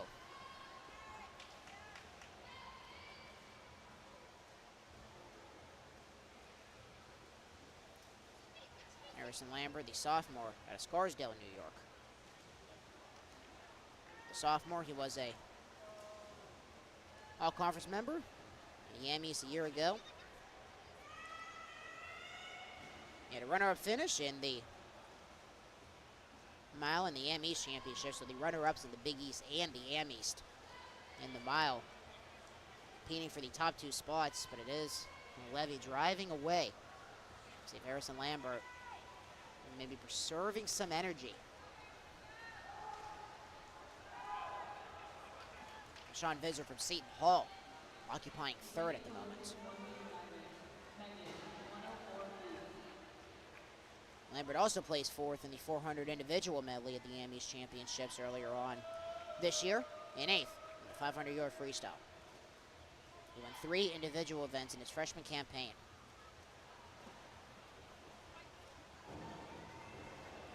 Business administration major.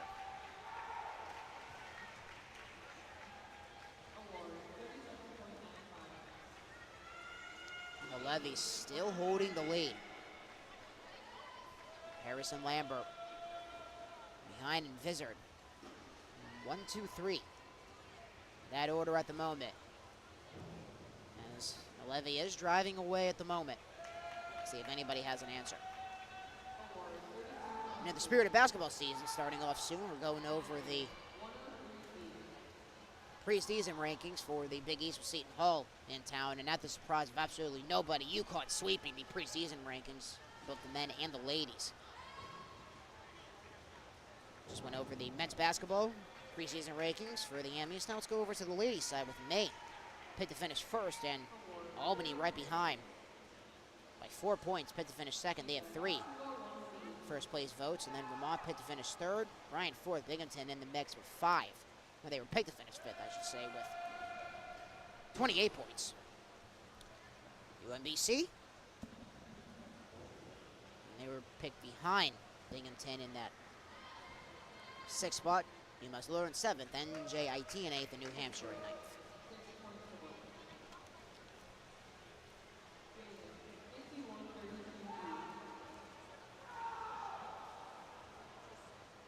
Went over this a little while ago. The Bison football team beginning their first men's basketball matchup of the season, a scrimmage against St. Joseph's. And all the proceeds benefit the Kinney Center for Autism Education and Support, so both clubs playing for a good cause in the Patriot League A10 matchup over in Philadelphia.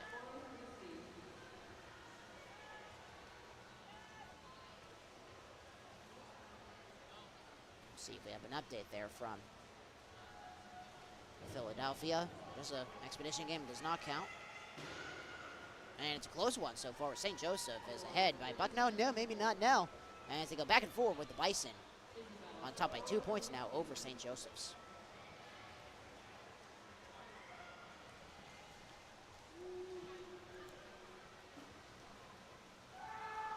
Still a dominating run for Sealy. Levy on that 7th lane. This is where everybody scatters with some guys getting lapped.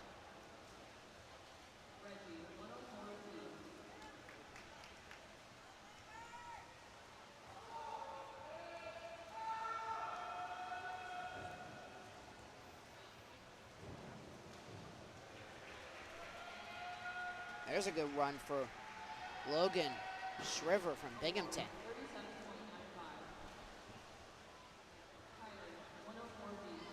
So I have about 11 minutes.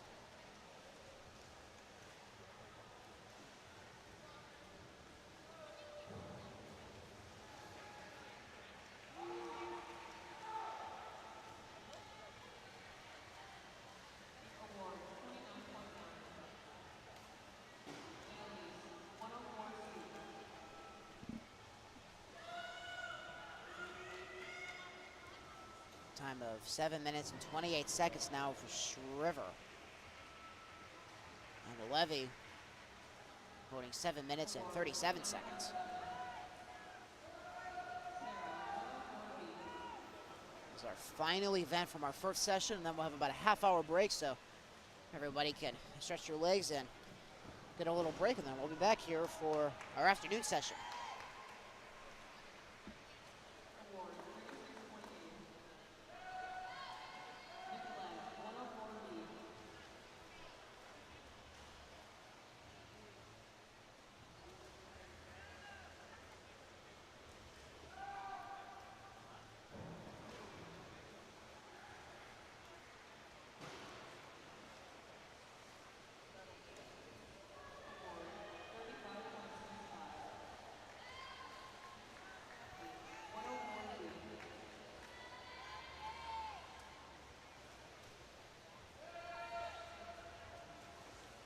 Levy racing on back, still holding a commanding lead.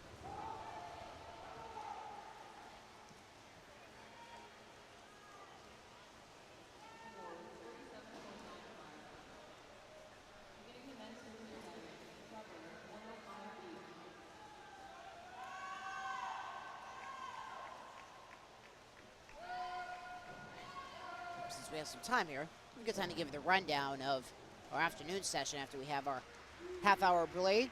The women's 200 medley relay will be up first, and then the men's 200 medley relay up next, and then it'll be up to the 400 individual medleys, and then the 100-yard butterflies, and then the 200-yard freestyles, the 200-yard backstrokes, 200-yard breaststrokes. Then we'll have a Zoom session to close out with the 50-yard freestyle, so that's only down and back one time, and then fastest to the wall wins.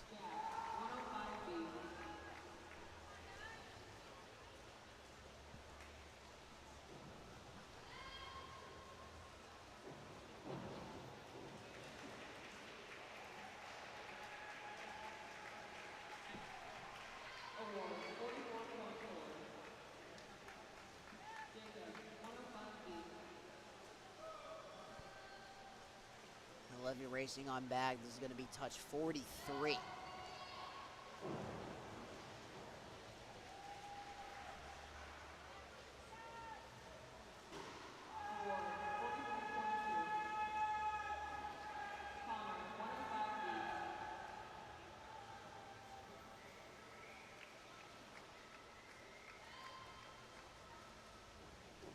It's hard to believe we're already at this point of the season, but the fall sports season winding down with the playoffs for field hockey, soccer, and volleyball coming up soon. Speaking for the Patriot League.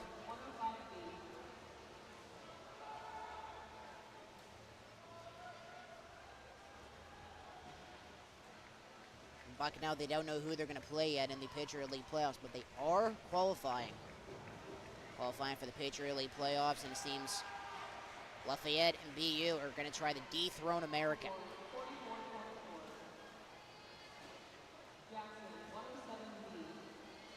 Volleyball season winding down along with men's and women's soccer. All three are in action today.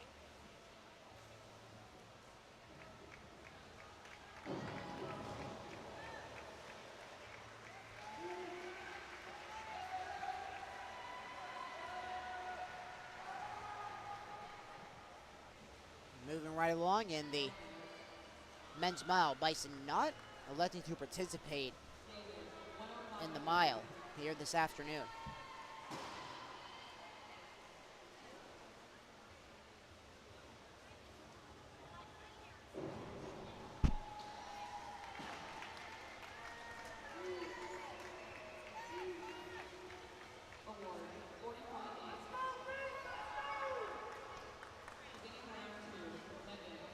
Sean Visser does hold the mile record for Seton Hall, 15 minutes and 6 seconds.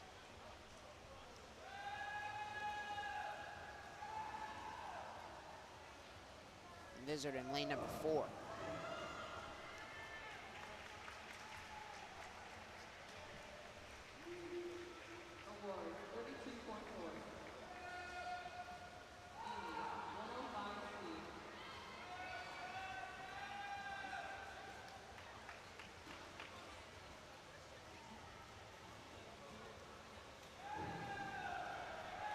Levy's best time in the mile is 15:17 at the CSCAA National Invitational Championship in March.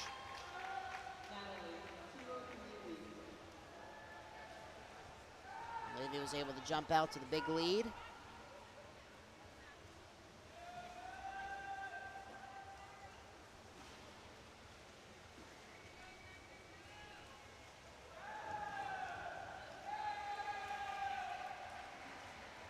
Final few minutes winding down in the opening session.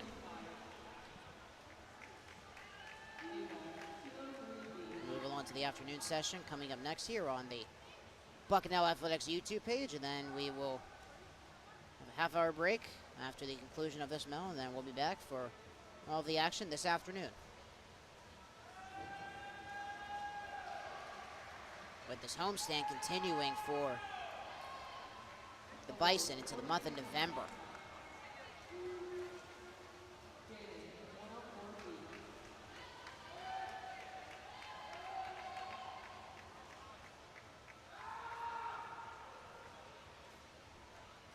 Bison will be back in action in 2 weeks right here at Kenny Nanatorium as American Lafayette and Navy come to town. And there's time off before the big one, the Bucknell Invite. November 22nd through November 24th. Then it'll be off to the U.S. Open in Greensboro.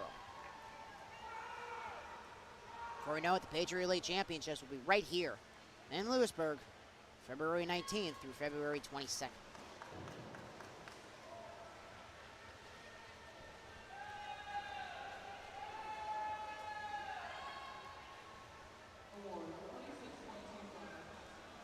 Few final pushes for Levy.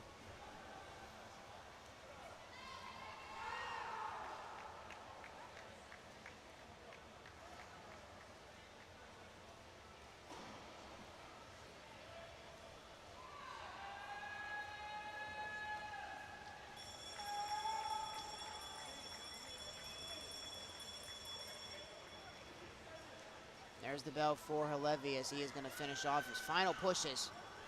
Another dominating victory in the mile for Seton Hall. They're going to get the sweep on it here in Lewisburg this afternoon. That was the final push, I believe, for Levy as he is going to race on back to the line in dominating fashion, it seems. And indeed he will. Dominating performance for Suha Levy. They'll take the mile for the Pirates. Now we're just going to have to wait and see who will finish behind him. And it's going to be the guy next to him, Harrison Lambert, who had a good run at the start, but Levy was able to run away with it. 15 minutes and 43 seconds for Levy, and Lambert finishing off at 16 minutes flat. Visor behind him in third, finishing with a 16:50. Everybody else is wrapping things up. McFarland, a 16:24. Peters, a 16:26. And my apologies with Evan Peters. Not done just yet. Peters will come home in sixth, so Levy first, Lambert second. Visor third. Shiver fourth, McFarland fifth. Peters will come up at sixth when he gets his final touch, and there it is. Well, my friends, that was fun. That was fast. 2 hours. Breezing Bride here in Lewisburg. And we are going to step aside for about a half hour, and then we will be back with the afternoon session of the 2024 Bucknell Bison Swimming and Diving Fall Invite. We'll have events 19 through 34 coming up next when we come back in about a half hour's time. So make sure to stay with us on the Bucknell Bison Athletics YouTube page. And then, see, it is 1:55 now. So I would imagine we will be back talking to you at about 12:20 or around 12:25 when we resume the 2024 Bucknell Bison Fall Swimming and Diving Invite. When we come back, the first session comes to a close, and we will return with the afternoon session, events 19 through 34. Coming up next when we come back on the Bucknell Bison Athletics YouTube page for the start of the afternoon session for the 2024 Bison Invite.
Alrighty, my friends, we welcome you back to Kidding Auditorium and the Bucknell Bison YouTube channel as we move along to our afternoon session of the 2024 Bucknell Bison Fall Invite. We completed the following events in the first session.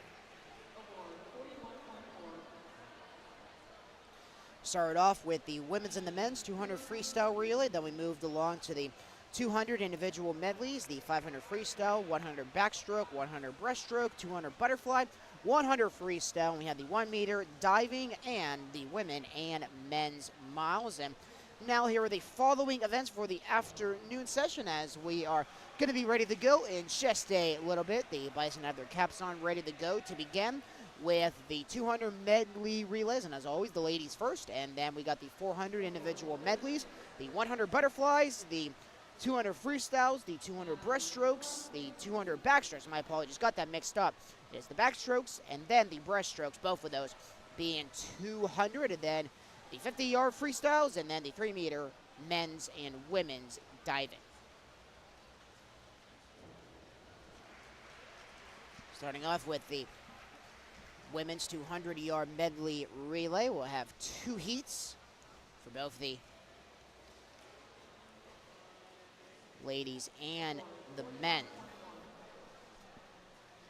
Seton Hall, Bucknell, and Binghamton all having a team apiece in the first heat for the women's 200-yard medley relay as the Bison have their caps on and they're ready to go. Now just have to wait and see as Binghamton is having their final preparations with all of them huddling around, and let's see who will be all the winners with the afternoon session of the 2024 Bucknell Bison Fall Invite, about to begin with the Bearcats right now gathering around Jerry Minsky.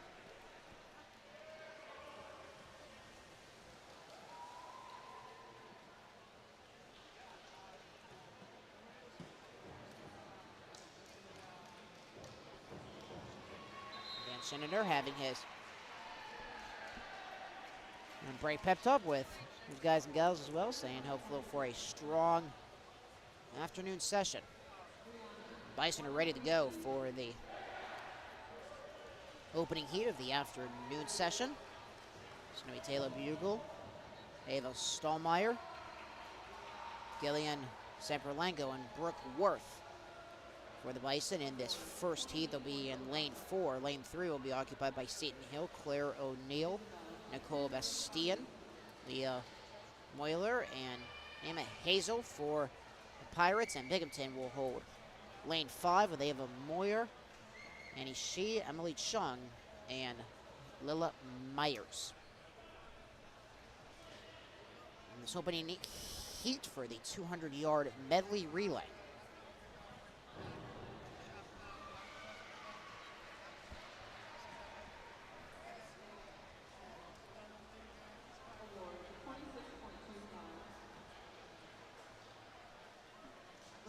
At 15 events for this afternoon session until both teams that are visiting us will head back to New York and New Jersey, and then everyone will be getting much needed rest tonight.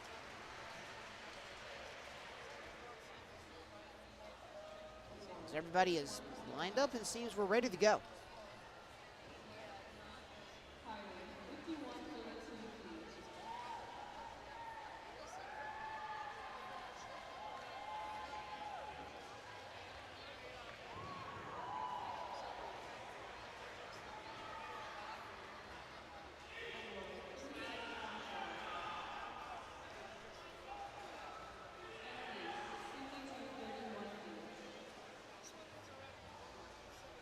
And then after the conclusion of this heat, we'll have one more, and then there will be 7 lanes occupied in that portion of the competition, with 4 teams from Bucknell, 2 from Binghamton, and 1 for Seton Hall. The afternoon session is about to begin for the 2024 Bucknell Bison Fall Swimming and Diving Invite.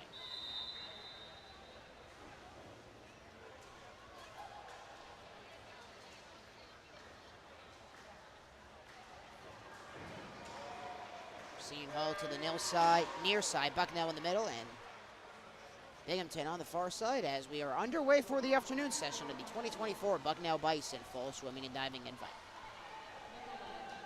Seton Hall, the first advantage with Claire O'Neill. Taylor Bugle trying to hustle up for the Bison with the backstroke to start.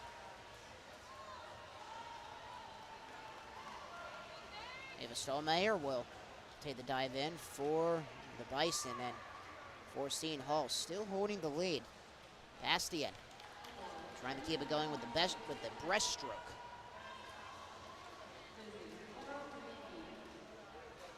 Then 2 swimmers remaining.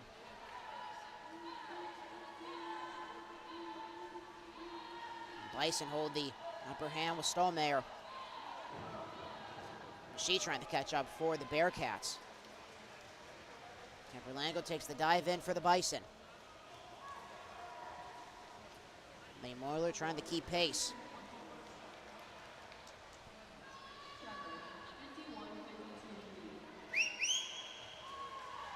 And the butterfly with Camperlango with a race to Worth. Worth the anchor for this relay. She takes the first dive in. Can Worth give the first victory of this afternoon session to the home team? One final push for Hazel. It's going to be close with the freestyle. Worth moving those arms. Here comes Hazel, neck and neck at the line. The Bison, the Pirates, who's going to get it? It is extremely close. Waiting for the official score. It was so close from my eyes. It seems Bucknell got the upper hand.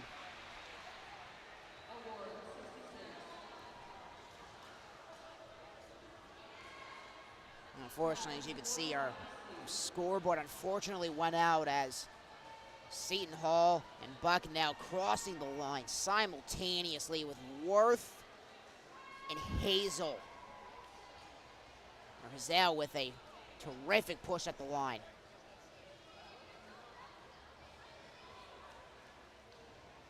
What a way to start off this afternoon session.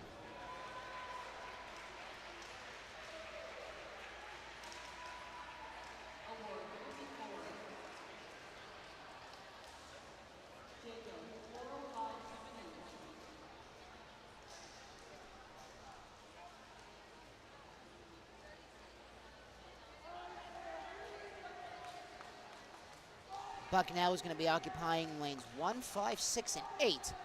Bearcats 2 and 4, and the Pirates 3 and 7.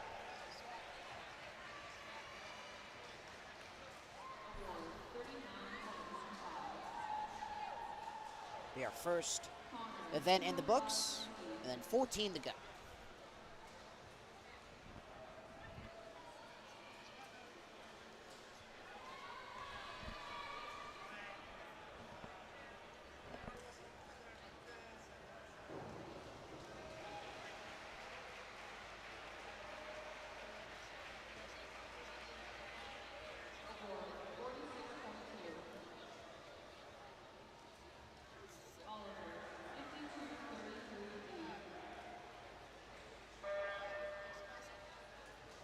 Waiting to see everybody's accounted for and to see if the buzzer works.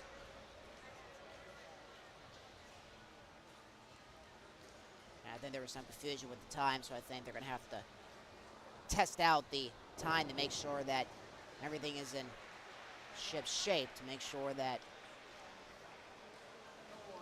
times are recorded correctly.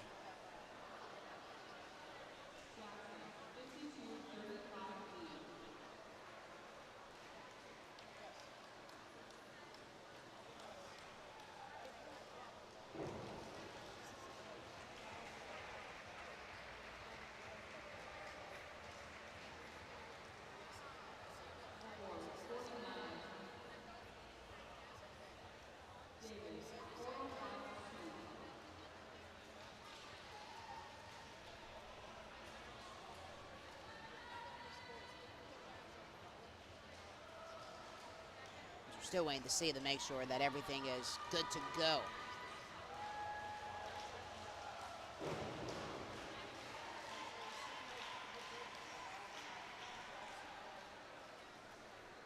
The divers are having some fun over on the other side of the pool from our vantage point here.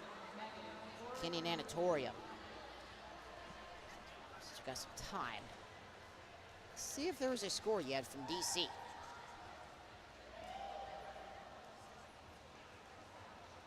Bison hold the lead over Georgetown, 7-0. Georgetown driving as the Bison hope to snap a 2-game losing streak with their 2 Ivy League losses back-to-back against Penn and Cornell.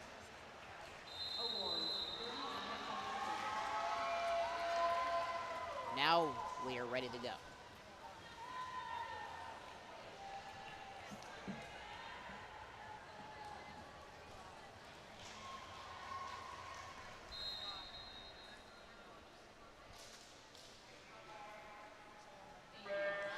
And the second heat is underway as the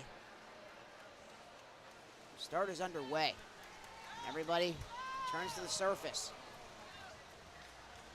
Lanes 1 through 7 occupied in the final heat for the women's 200-yard medley relay. It's neck and neck in lanes 2 through 5. Seton Hall in 2, Binghamton 3, and Bucknell occupying 4 and 5. Seems the lead's going to go to lane 4 as Sydney G in the pool for the Bison in that lane. Got the breaststrokes. The 2 Bison are going at it with G in lane 4 and Bigley in lane 5. The Bison enter into the pool simultaneously with lane number 3 that's occupied by Binghamton. There's no whack. Tries to catch up with the Bison.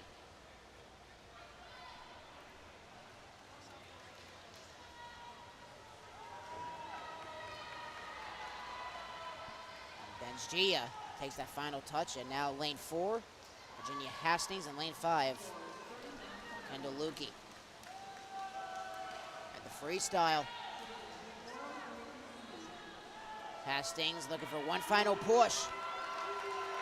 Hastings with Piganetti right behind her. It's going to be a photo finish at the line. Hastings looking for the edge, and it seems she's got it.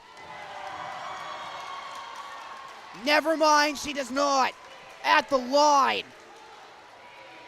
It's Binghamton in lane 3. Maria Pignatelli with that final push. 145.03 and 145.06. That close of a margin as the Bearcats take heat 2.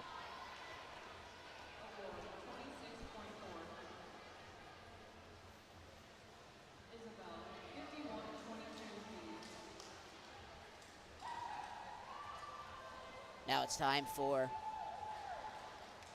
first seat for the men's 200-yard medley relay. It's just the Bison having some fun occupying this one.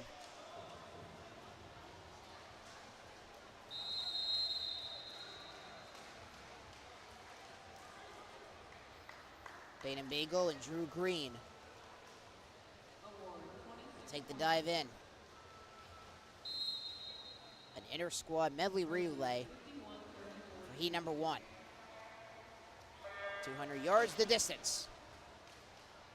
We know Bison is going to win. 4 of them, as a matter of fact. Who's it going to be? Peyton Beagle, Alex Crossing, Finn Franks, Chase Ferguson. In lane 4, Drew Green, Caleb Kubiak, Matt Rudaball, and Sam Sweetster in lane 5. And it's neck and neck between Beagle and Green. Now Crossing and Kubiak dive in. They got breaststroke duties. Crossing with the upper hand. Kubiak not too far behind. Crossing extends the lead for lane 4. Franks dives in. See if Radaball can catch up. Butterfly with Franks. Radaball closes the gap. So now in the final push, Sweester and Ferguson waiting to enter in. Freestyle on the way, and lane 5 takes the upper hand. Lane 4 gets caught from behind, and now it's a freestyle with Ferguson and Sweetser. Sweetser in lane 5, Ferguson in lane 4.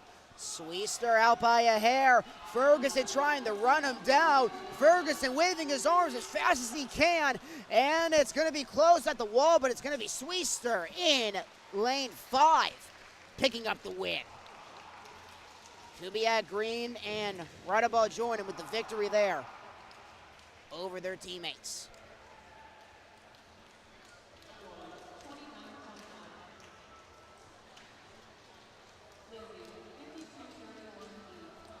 Now all 8 lanes occupied here in heat number 2 for the men's 200-yard medley relay.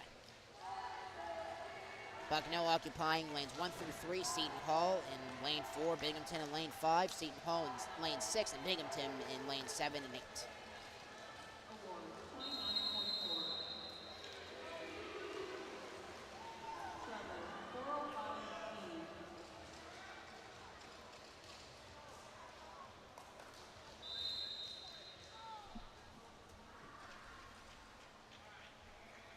It's going to be our last group event of the afternoon.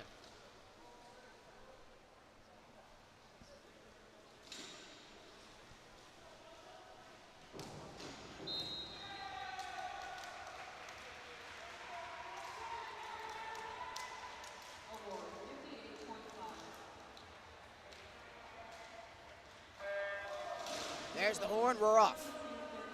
The last group event of the afternoon for the 2024 Fall Invite.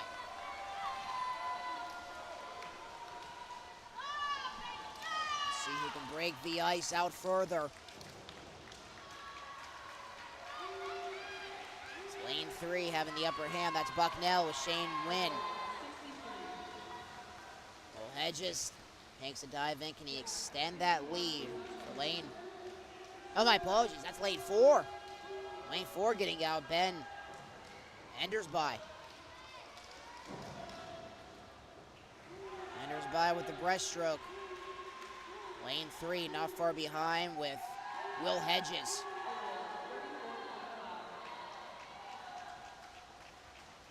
Klimaszewski takes the dive in for Seton Hall with the butterfly.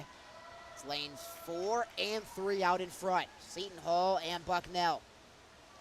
Then Russell trying to get a push going to Bucknell, and Russell loses time. Klimaszewski jumps out to a longer lead. Adams going to jump in with the freestyle. Toma Adam looking to bring this one home for the Pirates. Justin DeSano, the last swimmer in on lane 3. Adam swims down, and he takes it for the Pirates. Lane number 3 is going to come in second for Bucknell.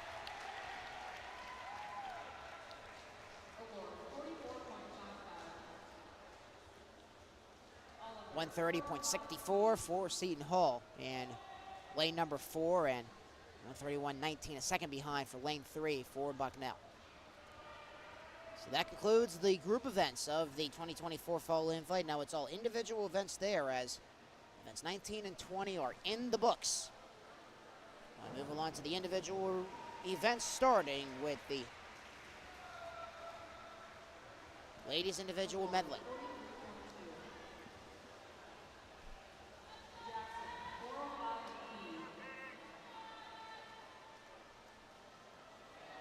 It's going to be 16 wall touches in this 400-yard individual medley.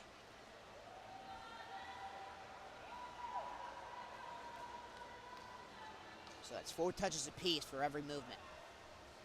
Katie Litch from Binghamton, Pendaluki from Bucknell, Jillian Camerlengo from Bucknell, and Alex Swatolski Round out heat 1 of 2. And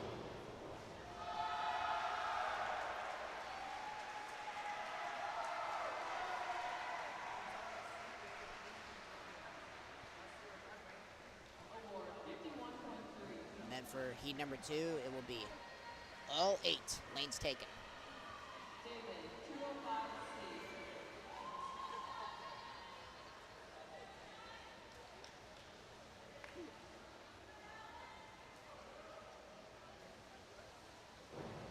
Making sure one of the boards is good to go. That's board 6, where Alex Swatowski was supposed to take off from.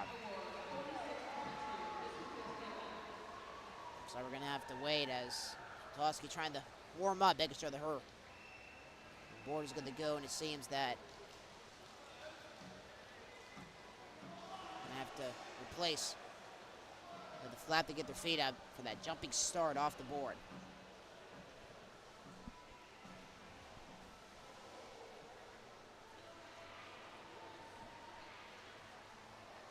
Waiting for Alex Swatowski with her board, the 21-year-old.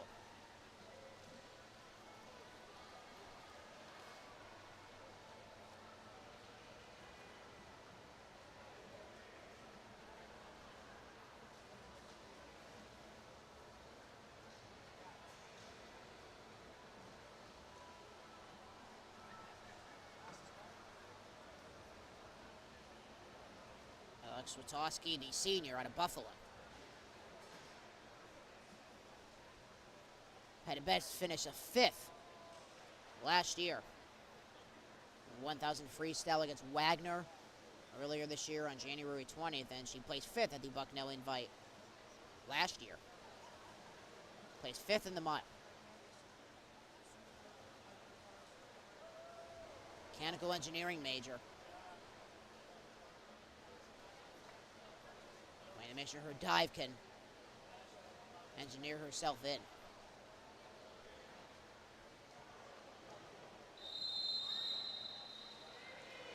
Now all 4 ladies get the green light up on the board to begin the 400-yard individual medley. And we are underway.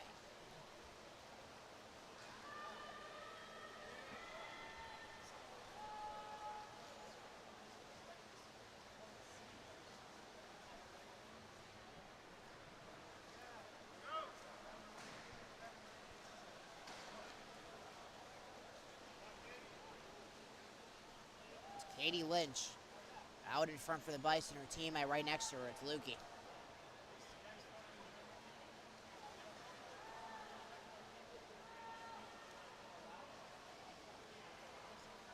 Working on the butterfly to start.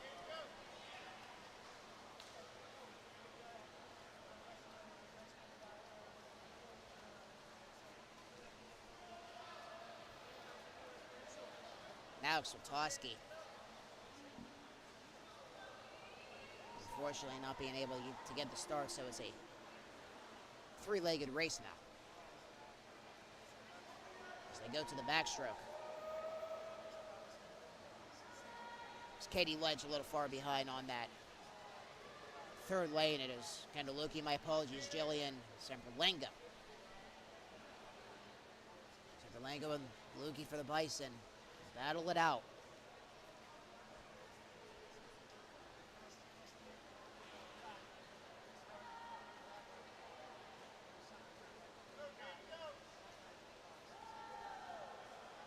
Aquatics crew trying to fix that diving board in lane 6.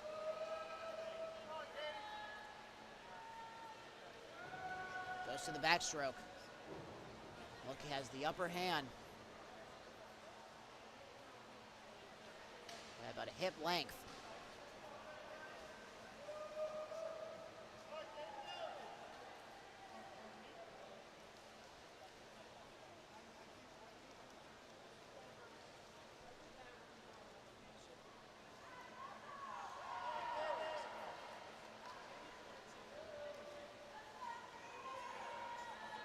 Moves to the breaststroke. Lucky holds the lead, the 21-year-old. Trying to see if Play might have to be delayed to begin heat number 2 with aquatics crew still trying to fix lane 6.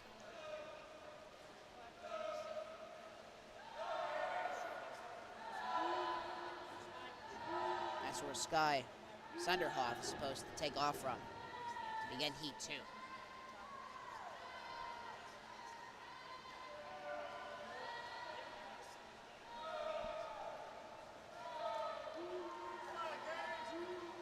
Loki's still out as the breaststroke continues.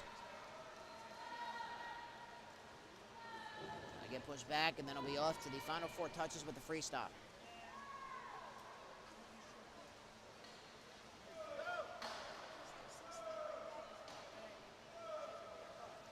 As the Bison hold the top 2 spots with Katie Lynch behind for the Bearcats. Moving on to the men's 400 individual medley after the conclusion of the 2 heats here. There'll be 2 heats for the men's side as well. Here we go with the freestyle.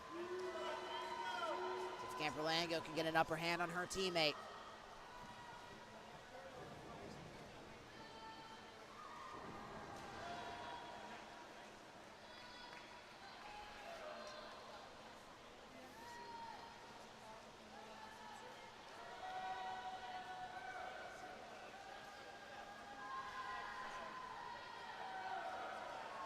Luki goes out, the senior. Pair of seniors. Camperlango out of New Rochelle, New York. And Luki from Barron, Connecticut.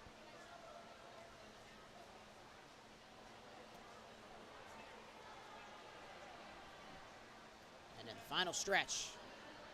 Kendall Luki gets out ahead, plenty of ease.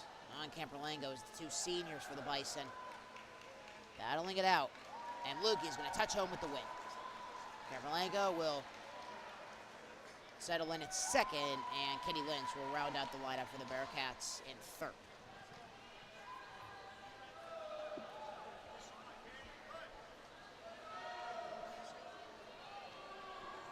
We'll move along to heat number 2 for the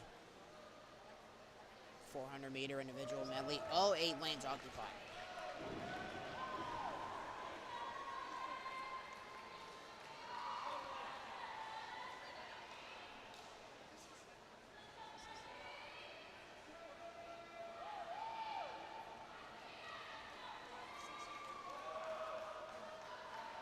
Jessa Dean from Binghamton in lane 1.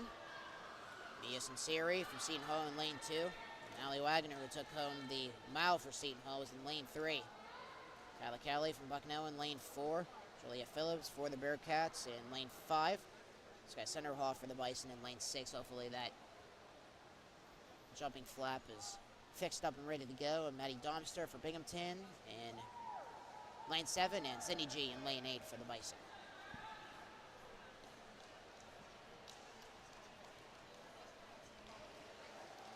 Official making sure that the board is ready to go.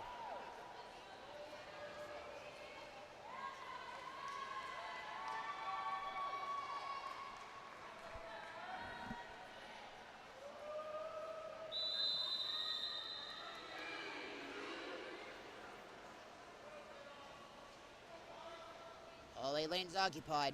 There can only be one winner. And here we go. Final heat for the 400 individual medley for the ladies.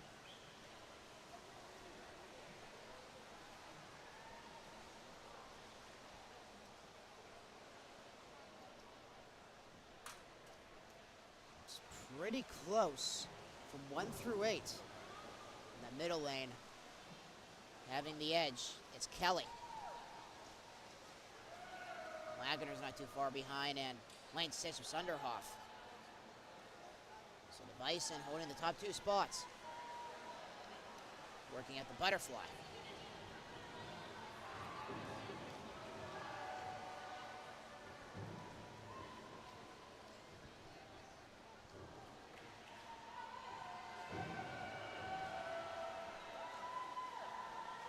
Kelly still holding the lead, and have to watch out for lane 8, Cindy G.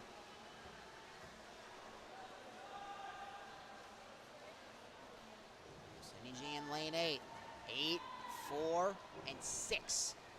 All Bison. Bison wearing the pink caps here this afternoon.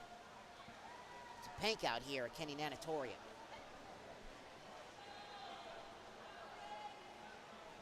Bison having the advantage of not being able to go anywhere, able to relax and stay at their own dorms last night. So for the Bearcats and the Pirates, not too much of a drive or a grind to get here. To Lewisburg with Seton Hall coming over from New Jersey and Binghamton from upstate New York. Kelly holds the lead. Now going to the backstroke.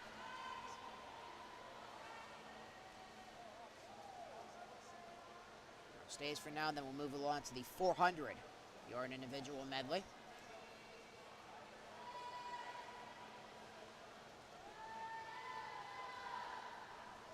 Kyla Kelly still in front, the junior out of California.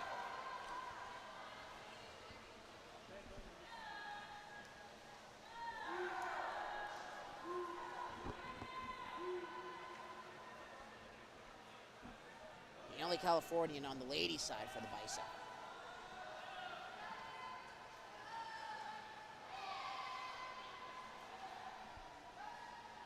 And oh wait, Lanes cannot find an answer for Kyla Kelly. Lane 6 is holding second right now at Sunderhoff.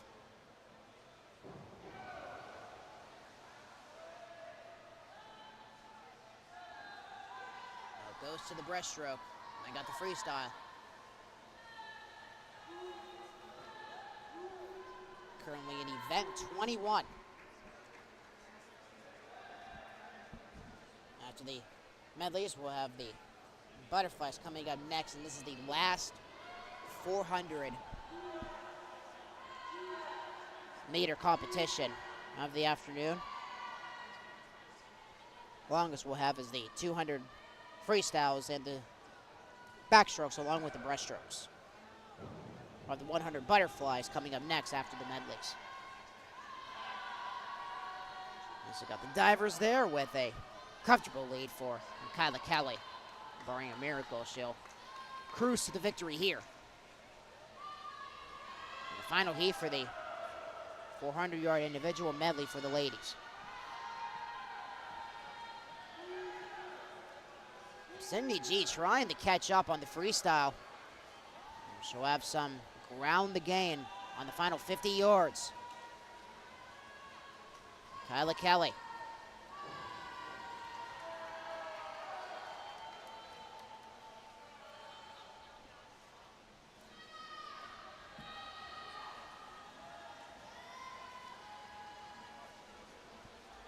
Kelly racing back to the line, and she's going to dominate this competition with more than enough ease as Kyla Kelly is going to get the win. And it's going to be a photo finish for second. Seems it goes to row 8 for the Bison. Cindy G just edging out Allie Wagner, who won the mile.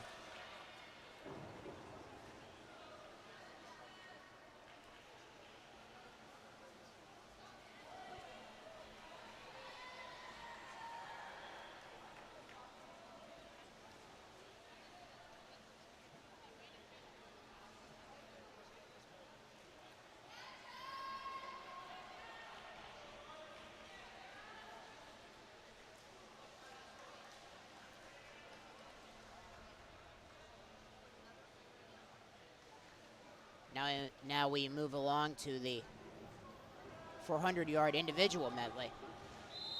For the men's side, only got 4 occupants here. Cam Setzer from Binghamton, Shane Simmons from Seton Hall, Tyler Schultz from Binghamton, and Charlie Pita from Seton Hall. No Bisons in this one.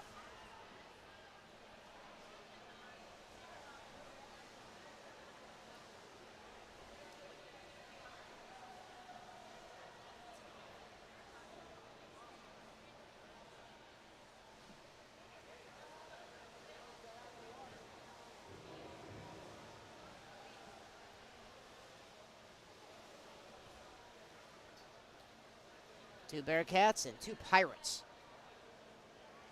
Occupying with Lane 3, holding that top spot. It's Cam Stetzer from Binghamton, the 18-year-old. Two 18-year-olds, and they're both from the Bearcats, Stetzer and Schultz.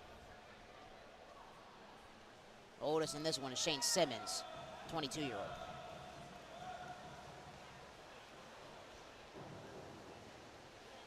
Stetzer finishing off the butterfly. Now it's off to the backstroke. Butterfly, backstroke, breaststroke, and freestyle in that order.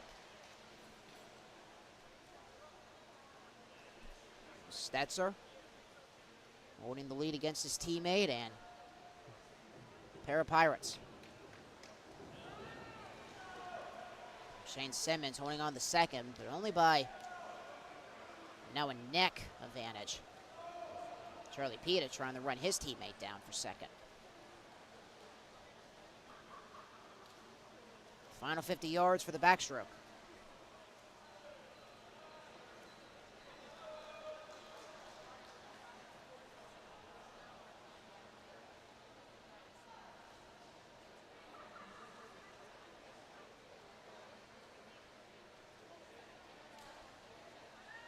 Stetzer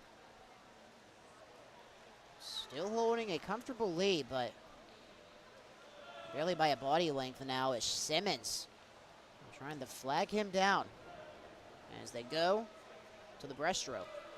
Past the halfway point of this 400-yard individual medley. With 8 occupants in the final 400-yard competition of the event, which will be coming up next.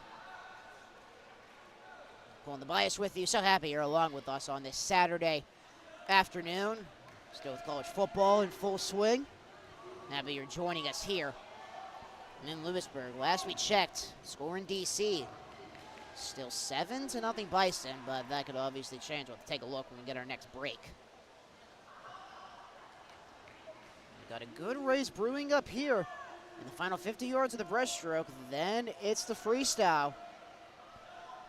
Stetzer and Simmons battling it out. Simmons gaining some ground on Stetzer. And now Simmons battling for the lead. Stetzer losing some time on the breaststroke. Let's see if he can try to make anything up on the freestyle. As Simmons holds the lead. Can he try to get the lead back to the line before they head to the freestyle? And he does. So Shane Simmons, the 22-year-old, now goes to the freestyle. Stetzer trying to get back in a hurry. Shane Simmons being patient.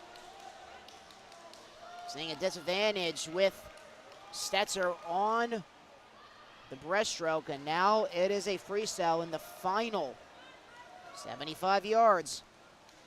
They'll go the 50 when they touch the line.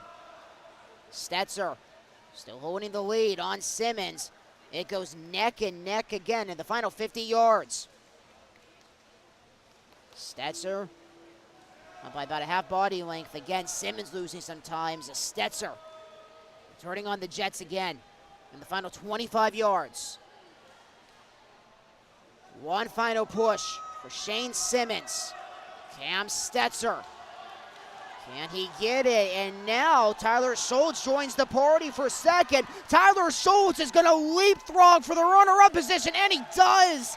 Shane Simmons losing second place. The win is going to go to Cam Stetzer as the Bearcats go 1 and 2. What a push by Tyler Schultz coming out of nowhere as we had to stay focused on Stetzer and Simmons. But Tyler Schultz with a steal for the runner-up spot on Shane Simmons. Cam Stetzer gets the win for heat number 1. Wow, what a race in the first heat for the 400-yard individual medley. All 8 lanes occupied here in heat number 2. 5 for Bucknell and 4 for Seton Hall. Bearcats not participating in this heat.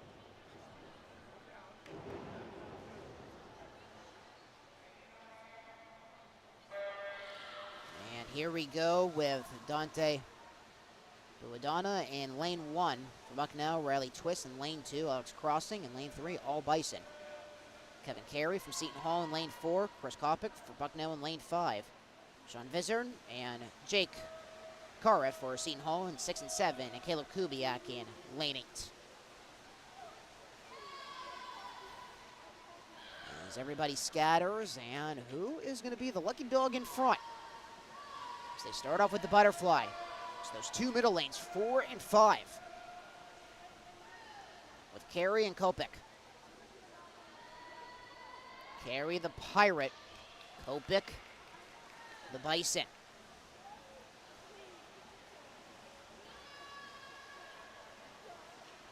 Rally Twist looking to stay in the mix. Twist in lane 2 as they go to the backstroke. Twist now with a challenge for first. Carey still holds the lead.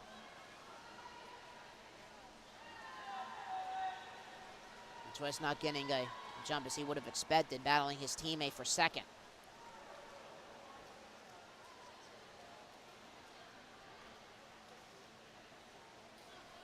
Carey stays at the backstroke, then he jumps out to a bigger lead.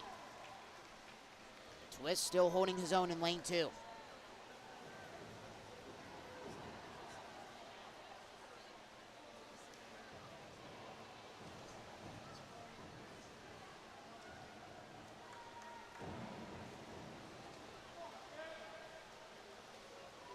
a big jump on the backstroke. Kevin Carey for the Pirates.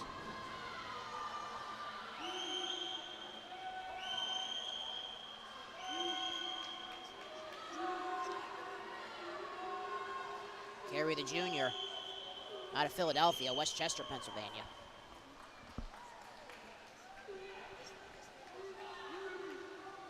Now they go to the breaststroke. Carey goes in and out, in and out.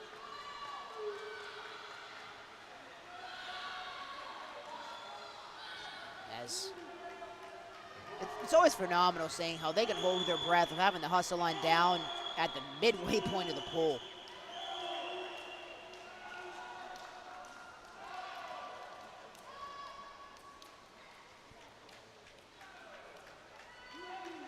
Now Carey hustling down again.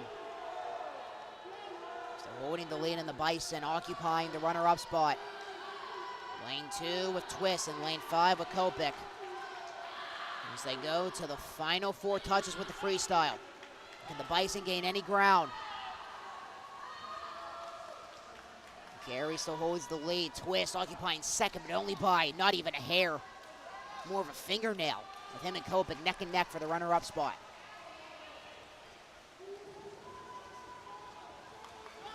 Kopik gaining some ground on the freestyle. And the final 50 yards. Carey losing some ground there. Here comes Kopik. Kopik in the 5th spot. Twist is there too. And here they come, racing back to the line. It's neck and neck in the middle of the pool. Twist trying to run them down. Kopik has the lead. Twist is looking for a second. It's going to be close at the line, and we'll check the scoring. It goes to Kopik. Twist hustling down for the runner-up spot, and Carey, who had the lead for the majority of the race, settles for the final podium spot. Wow, back-to-back great races for the 2 heats for the men's 400-yard individual medley.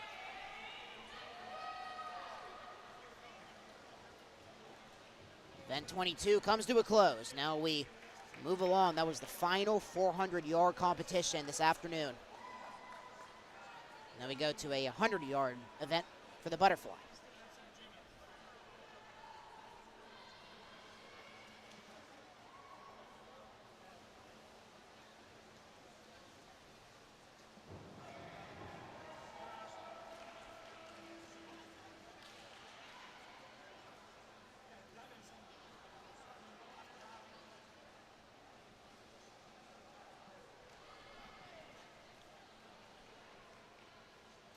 Now I move along to heat number 1 of 3 for the ladies 100-yard butterfly. It's Annie Shee from Binghamton, and then Brooke Worth and Taylor Bugle for the Bison. 3 racers here in the first heat.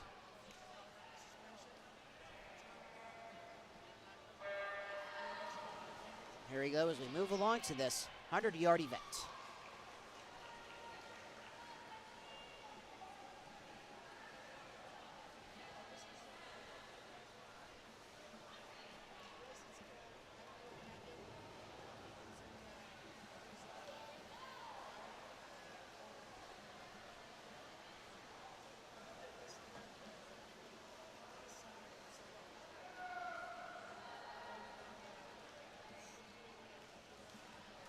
One final push. It's neck and neck for the Bison.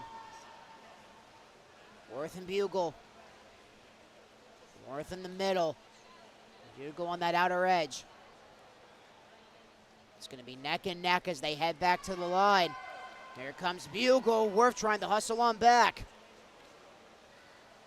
It's going to be a Bison finish at the line. Who's going to get it? Worth or Bugle? It is extremely close. Who's got it? It's Worth. Bugle comes home in second by 26/10 of a second.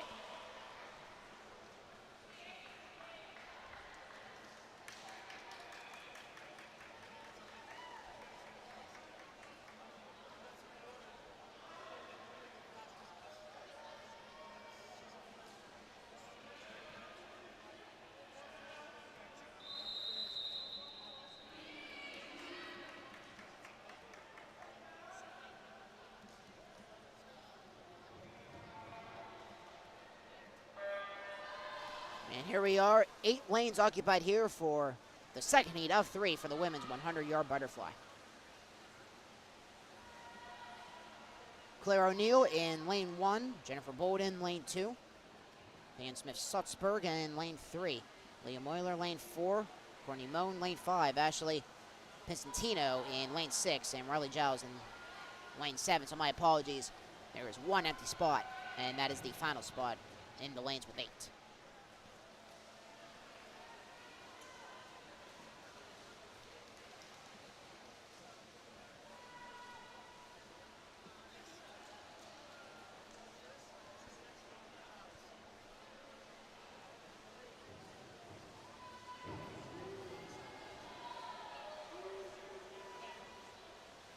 Two Bison on the far side, and also got to look at lane number 2 with Bolden.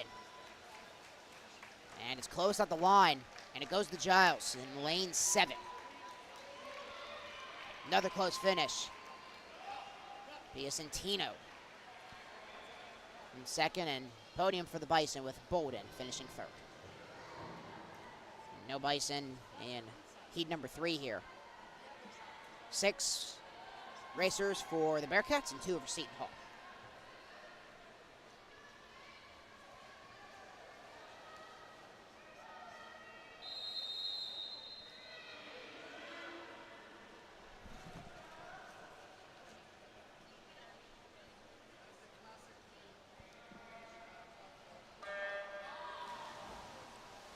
And here we go as we got 8 swimmers this time around.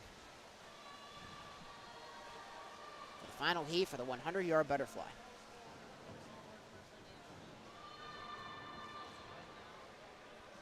This is our last 100-yard event.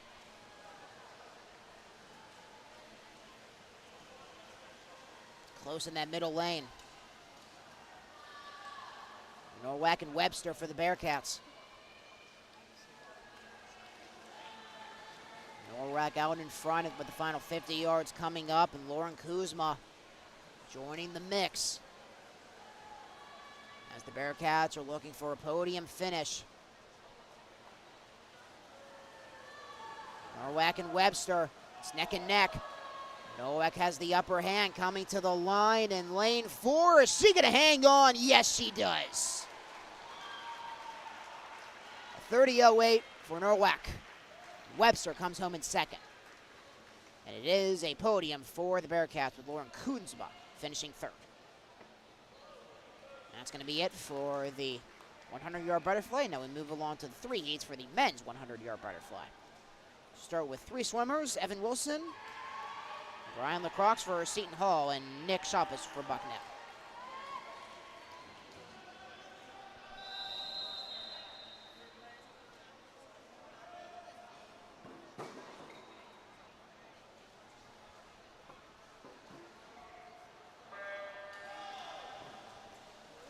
Here we go, and it's actually only two. Crocs and Sharpis in.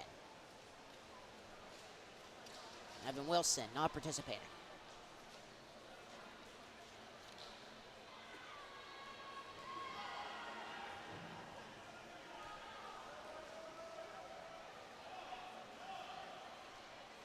Sharpis trying to catch up. Final 50 yards.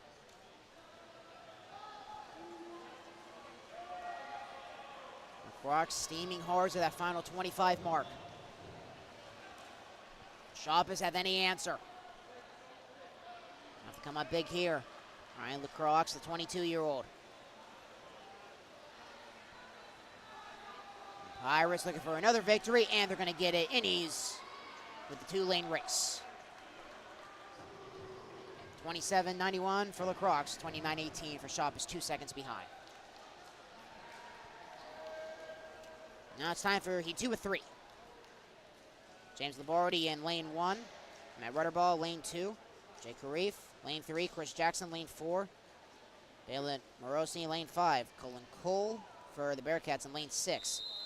Taylor Hickman for Seton Hall in lane 7. And Caleb Hagedorn in lane 8. And there is another player that is not going to make the start here. It's Matt Rutterball for Bucknell. So only 7 swimmers in this one again.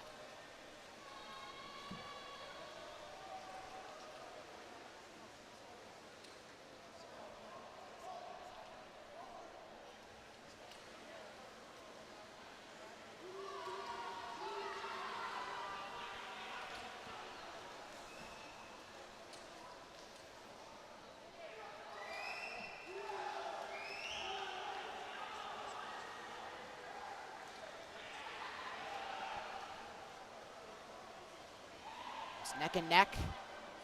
Lanes 4 and 5. And the final 50 yards.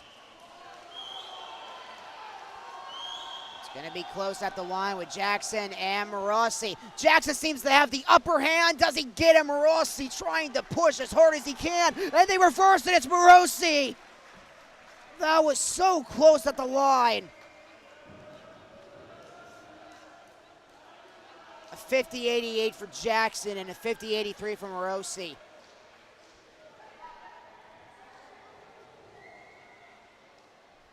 And the Pirates go 1 and 2 there.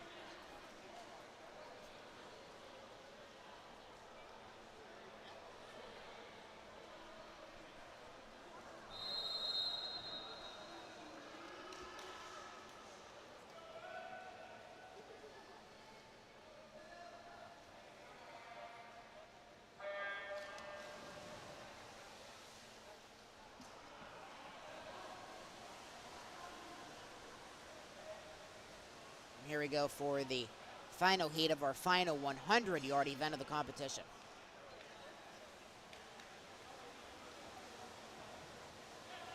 Lanes 1 and 5 have the upper hand. It's Justin DeSanto in lane 5 and Michael Klimaszewski for the Pirates in that 5th lane.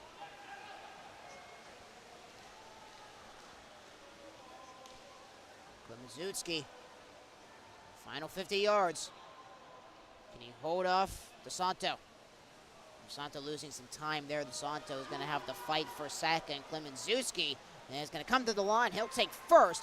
And DeSanto is going to hold on for the runner-up spot. Tight quarters all around. Klimaszewski in first. DeSanto in second. It's going to be Vecchio in third.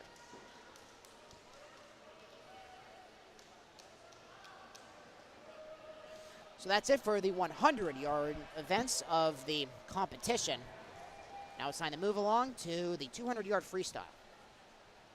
Only one event for the ladies' side. All 8 lanes occupied. He carries Granville for Seton Hall. Zena Basoy for the Pirates as well. Cindy Detman for Bucknell. Clara Renner for the Bison. Maria Inar Kulo for Binghamton, Sophia Burns for Bucknell, Sarah Ketron for the Bison, and Rachel Bostain for the Bearcats. That was all in order, 1 through 8. We move along to Events 11. Oh, my apologies. Still looking at the first session this afternoon. 200-yard freestyle, events 25 and 26.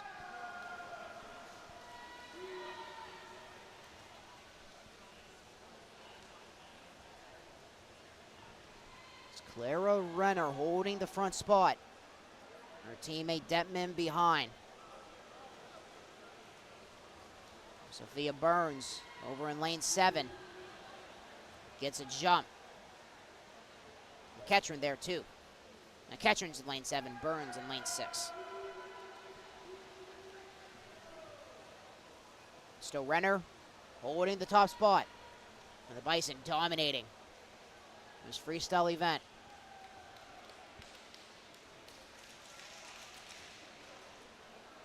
Renner with a big push. She extends her lead.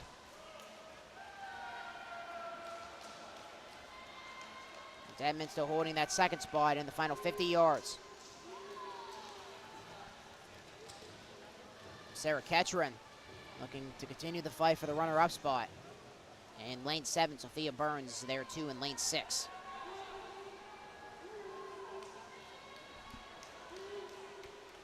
Here comes Renner. A breezy win for the Bison there. Clara Renner gets it. See who's going to come in second. It's going to be lane 3, Cindy Detman. Sarah Ketron takes home the podium spot in lane 7. And that was the only heat for the 200-yard freestyle. On the ladies' side, we'll have 2 for the men.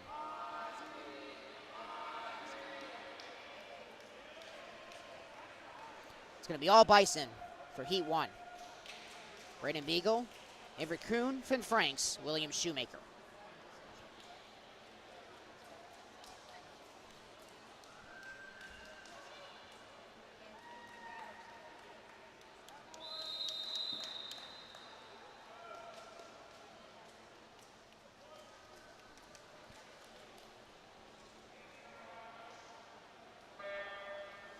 And here we go, all Bison in heat number 1 for the 200-yard freestyle.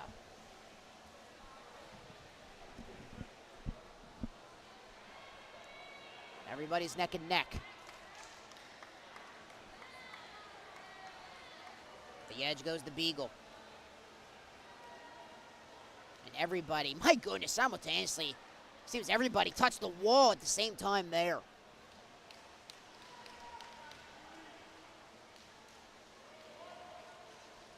And everybody is still swimming the exact same pace, so we might have another photo finish coming up. Seems Franks has the advantage, and Shoemaker trying to join him. Yeah, my goodness, we are definitely going to have a photo finish here. And Shoemaker getting behind by just a hair. Actually made that Beagle with Shoemaker, Franks, and Kuhn. We're still fighting, and now Beagle's back in the mix. Here they come to the line. Shoemaker is out in front in lane 6. Kuhn and Franks fighting for that second spot.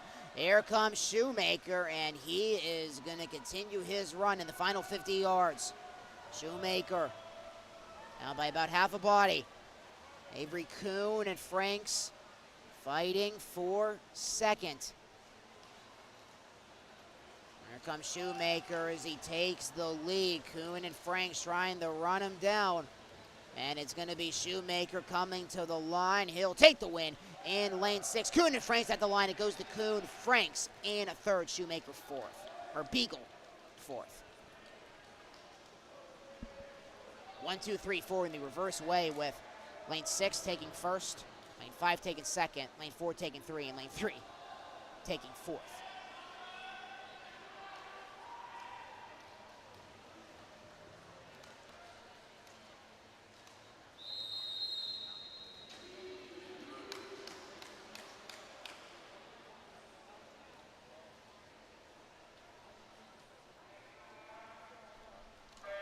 All-way lanes occupied here for Heat 2.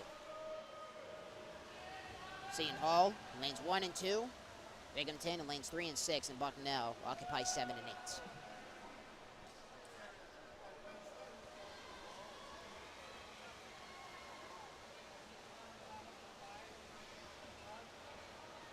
Eli Janfer for the Bearcats in front. He's going to push ahead.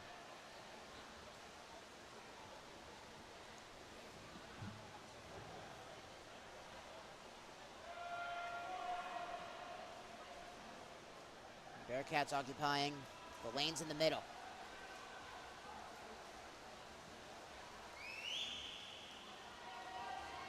Lanphier still ahead, but the Bison on that far side, Smith and Dorsell. Fighting hard, trying to get the runner-up spot that is held at the moment by Peters. Also got to keep an eye out for Jaden Bunt for Seton Hall in lane 1. But the lead is still in Lanfield's hands. Made that his arms, rather. Lanphier is going to push off. Going to continue the 200-meter events with the backstroke coming up next. Jaden Bunt for Seton Hall.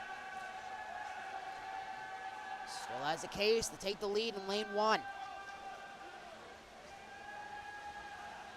Lanphier jumping out ahead, and the Bison on the far side racing each other, as it's Lanphier getting the win there with a time of 1:41.39, and it is going to be Bunt taking home second with a 1:42.74 time.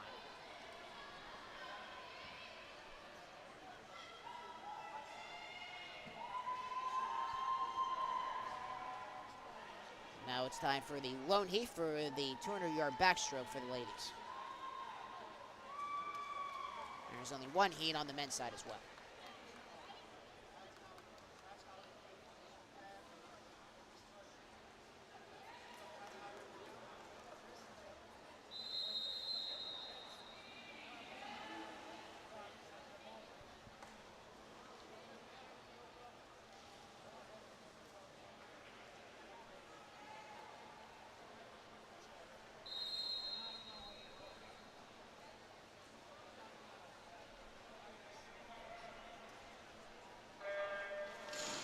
Here we go, 7 lanes for the 200-yard backstroke.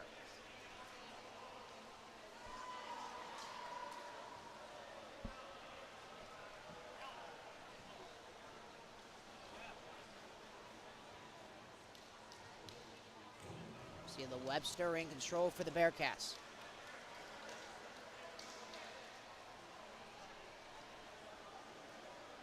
Virginia Hastings holding on the second, trying to get a rush up.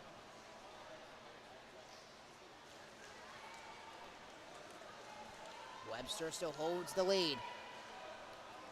Hastings trying to back her down.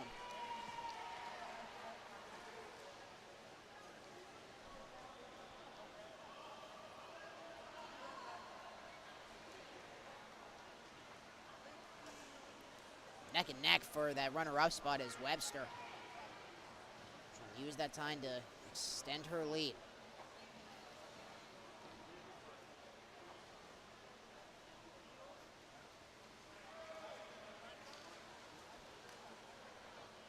As the homestand continues for the Bison, we'll talk about that more in the remaining schedules coming up here for both Binghamton and Seton Hall.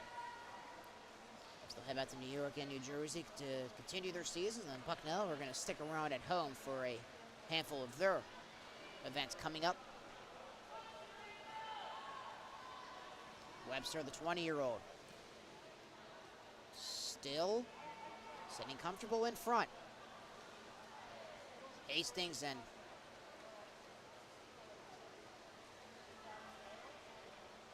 Kelly Burns still in contention.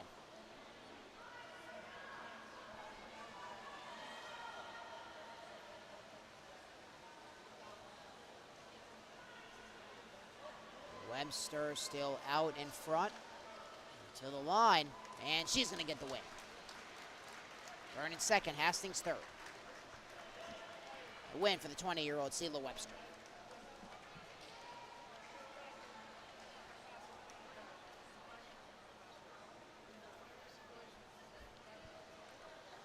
into the final stretch. 200-yard backstroke for the men.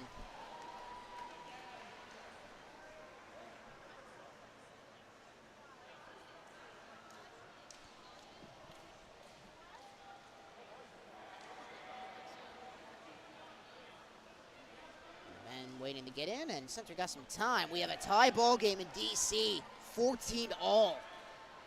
Another classic battle between Georgetown and Bucknell down in our nation's capital. As mentioned a little earlier, Bison hoping to get out of their 2-game losing streak against Ivy League competition.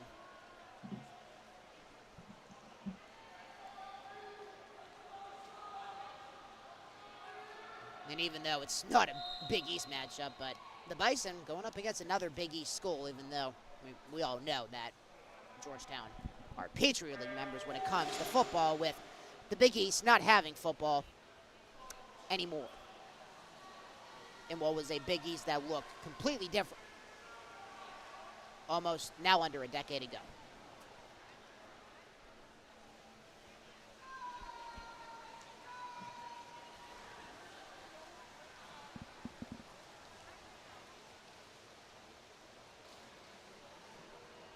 I believe Georgetown's one of the few Big East schools that has football. Obviously, Seton Hall doesn't. Binghamton either. There are a handful of ME schools that do have football, including New Hampshire. Off the top of my head, Bryan as well.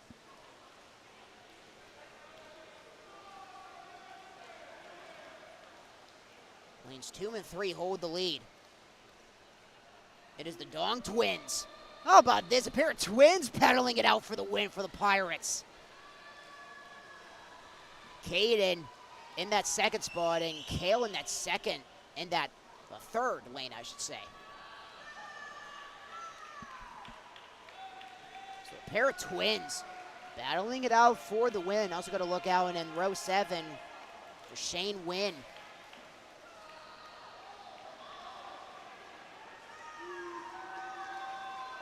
Caden edging out his brother.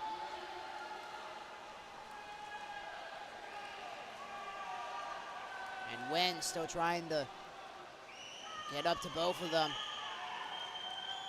Caden DeLong with the upper hand on Kale. Here they come to the line. Caden is going to edge out with the touch, and he will beat out his brother for the win. And Wynn comes home third for Bucknell.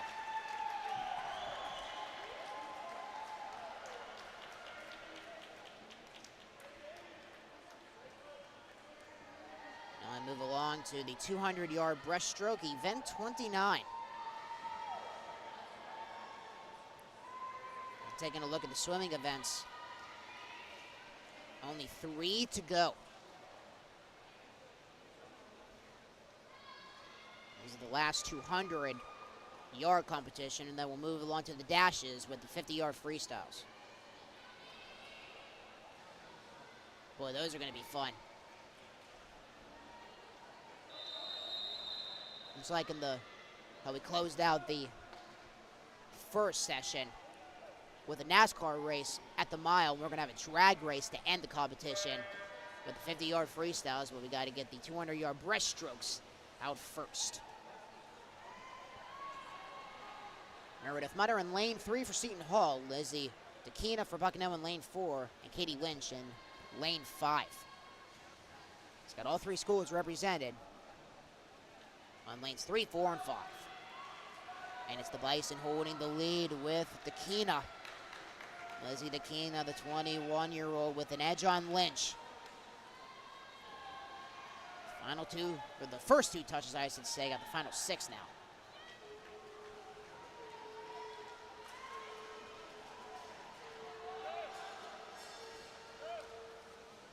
DeKina holding off Mutter, and Lynch is a little far behind over in lane 5, so it seems going to be a Pirate and a Bison battle for the win here in the first tee for the 200-yard breaststroke. 100-yard events already concluding, and these are our final 200-yard events.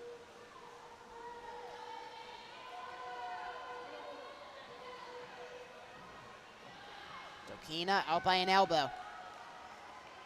Mutter still not far behind. And Mutter with an advantage as she dipped to the water, and she was able to close the gap a little. Dokina still has the upper hand, but only by a fingernail. Meredith Mutter, the 23-year-old, trying to get ahead of Lizzie Dokina. And Dokina still holds that top spot. Here comes Mutter trying to race her on down. Dokina at the line. She'll push off and head to the back line.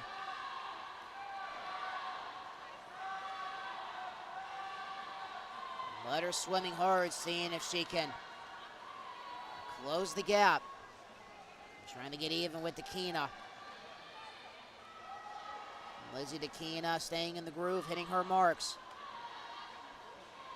And Dokina jumps out some more. Lizzie Dokina. Can she cruise to the victory? You bet she does. Lizzie Dokina with the victory there. And it is Meredith Mutter in second. Katie Lynch is going to round out the three-race lineup in that third spot. Time of 2:24 for Dokina, 2:28 for Mutter. 4-second difference.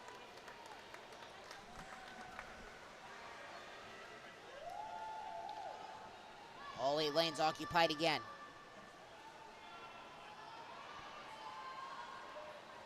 The final heat for the 200-yard breaststroke.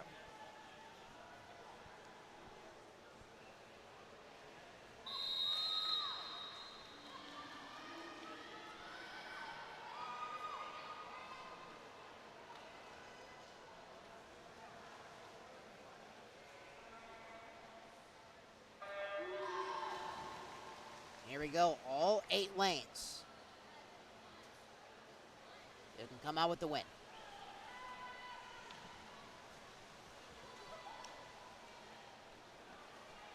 It seems diving is wrapped up. Nobody is over there at the diving board.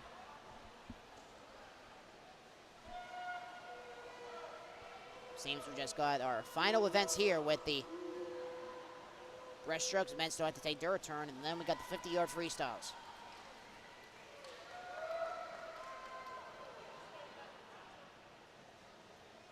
Sam Benninja holding the top spot for now.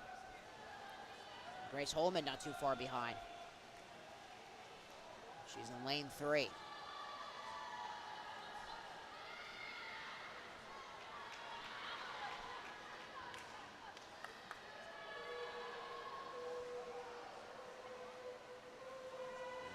Benjia in and out, in and out, in and out.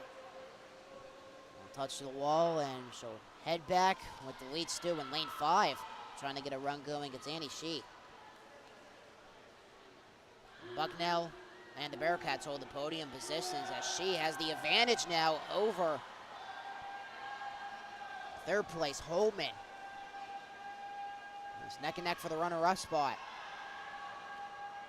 Sam Benjia looking to stretch out a little bit further.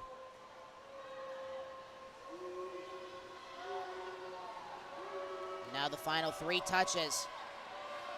Benjia still holding the lead, the 19-year-old.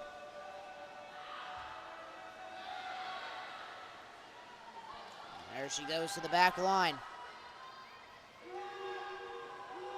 Annie Shee joining the party. She was already there for second. She's trying to make the case for the lead. Benjia with big enough push. Get her out in front.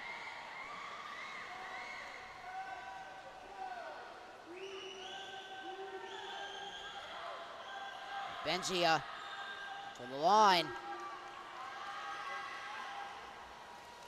She's going to hold off everybody.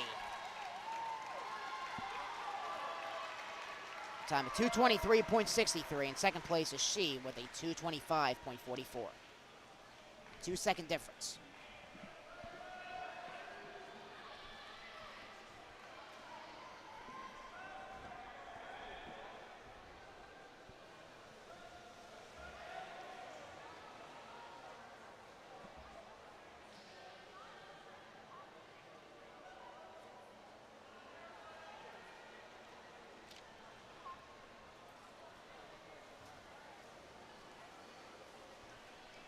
go 3 swimmers for this one as we move along to the final 2 heats for the 200-yard breaststroke.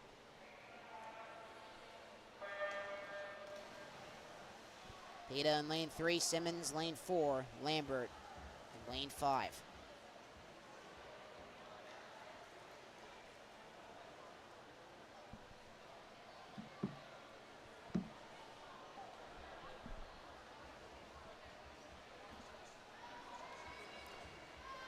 Lambert for the Bearcats holding the spot. Bison not participating in this one.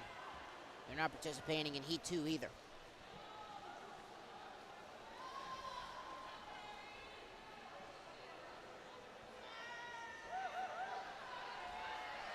Lambert holding that top spot in lane 5.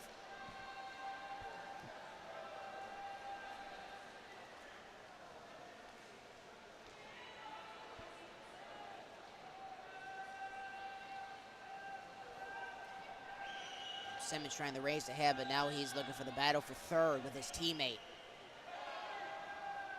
Charlie Peta wants that second spot for himself as Harrison Lambert continuing to stretch out his lead.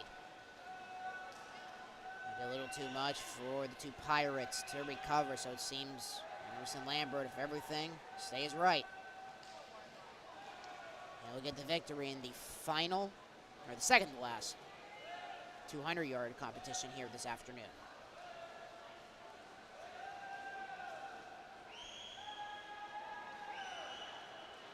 Lambert with a touch on the wall, and he'll go back for the final time.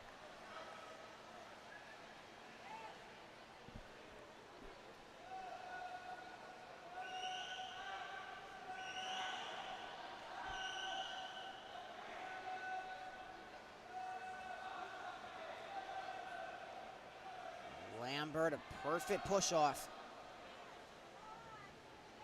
Shane Simmons holds on the second. Charlie Peta third. Harrison Lambert to the line, and he wins with ease. And Simmons is going to hold off his teammate for second. 4-second difference, 2:10.99 for Lambert. Simmons with a 2:14.48.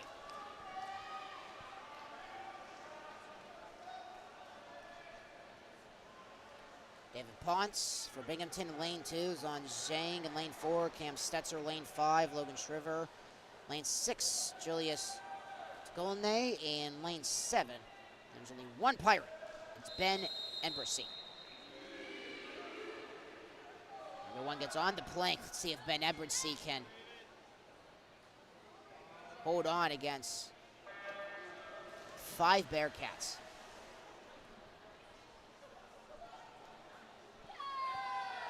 And Embrasey with a good start.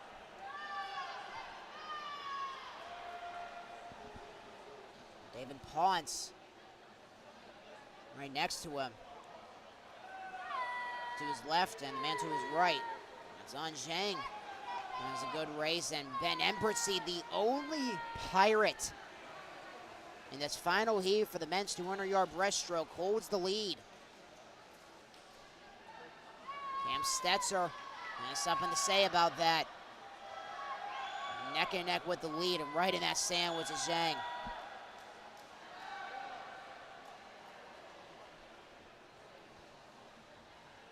Ben Embrasey and the rest of the gang get up to the circus, and it is Stetzer with the upper hand now. Embrasey loses some time, and Stetzer is the new leader for now. It's on Zhang. His teammate looking to change that. Embrasey get another rush going as Cam Stetzer looks to drive away. Stetzer, the 18-year-old. Zhang. That's a piece of the action. Now it's a race between Stetzer and Zhang. Embrasey still in the mix. But it is the Bearcats in the middle in front. There's Zhang to the line. And he holds the lead with the touch. Minute 35.63 there. With the final few yards to run. Zhang stretching it out more. Does Stetzer have an answer? Zhang back to the surface. Stetzer trying to race up. Ebersy is there too. Here comes Zhang to the line. And Zhang is going to hold off his teammate and the Pirate for the win. What a run by John Zhang. He's still in the mix, but held the lead past the halfway point, and Cam Stetzer could not run him down. Ben Ebersy takes third.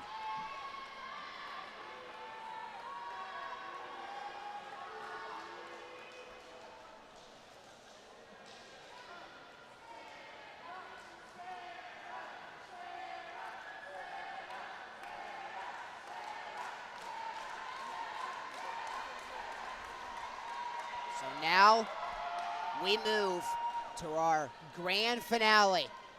It is the women's 50-yard freestyle. 7 drag races. Grace Holman in lane 3. Sarah Kolk in lane 4. Yosan Hasafuglu for Seton Hall in lane 5. And a start for Holman. You go front and back. That's it. Holman for Binghamton. Kolkin for Bucknell. For Seton Hall. Hasafuglu with a touch. It's going to be close. Can Kolkin run her down? No! Hasafuglu gets the win for the Pirates.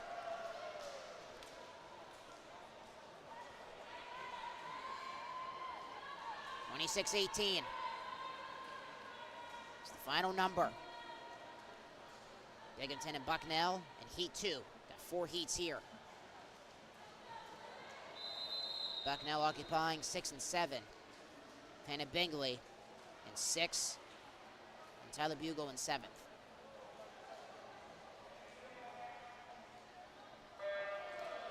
Here we go. No time to waste. You gotta be perfect here. Being close all the way.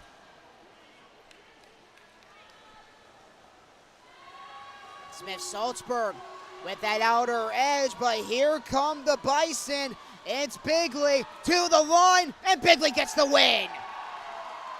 Edging out Bugle.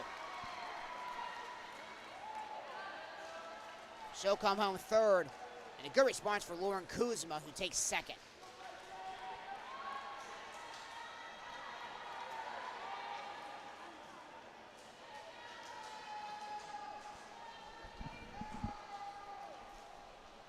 Now 2 more on the ladies' side, all 8 lanes occupied here.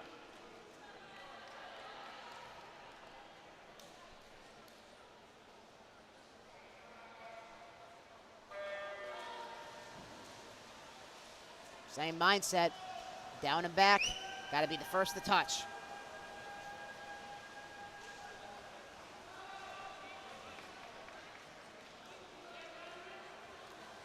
And the middle groove with the rush, that is lane 4. It's Amelia Obzerny for Seton Hall, and she wins it. 1,000 seconds.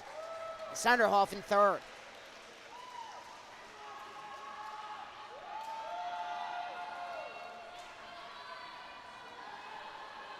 Now we move into our final 4 events.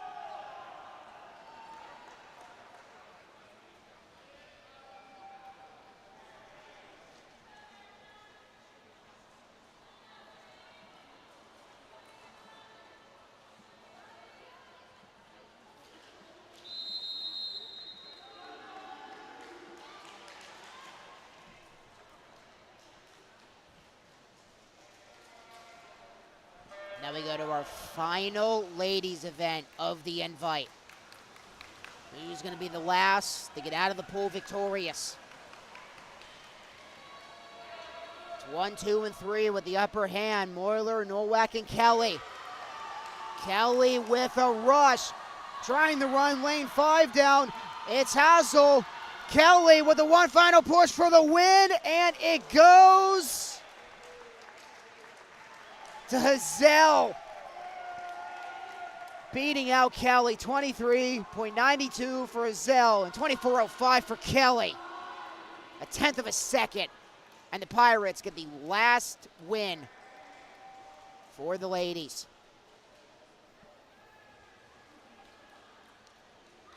Now we move on to our final 3 events. 50-yard freestyle for the men. All Bucknell and Nick Rhodes for Seton Hall. Nick Rhodes in lane 5. Here we go.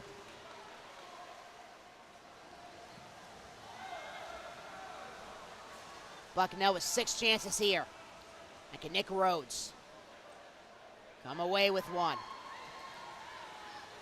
And here we go. It is close. Lane 3. It's Edward Park.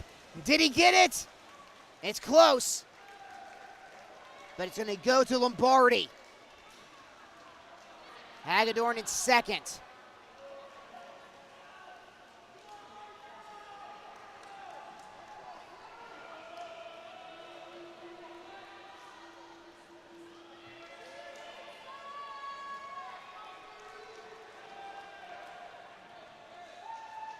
Oh, 8 lanes occupied here in heat number 2.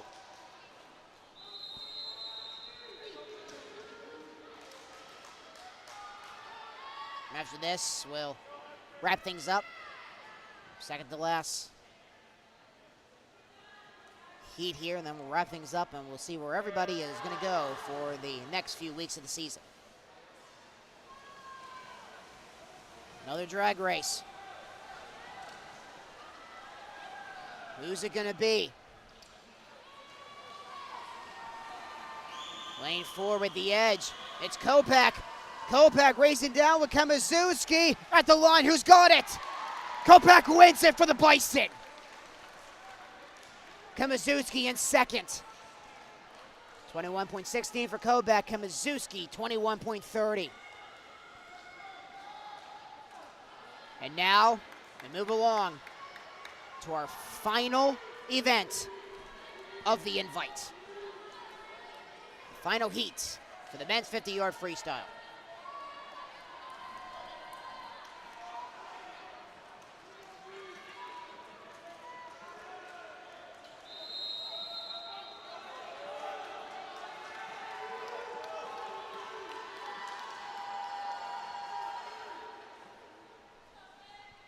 Here we go.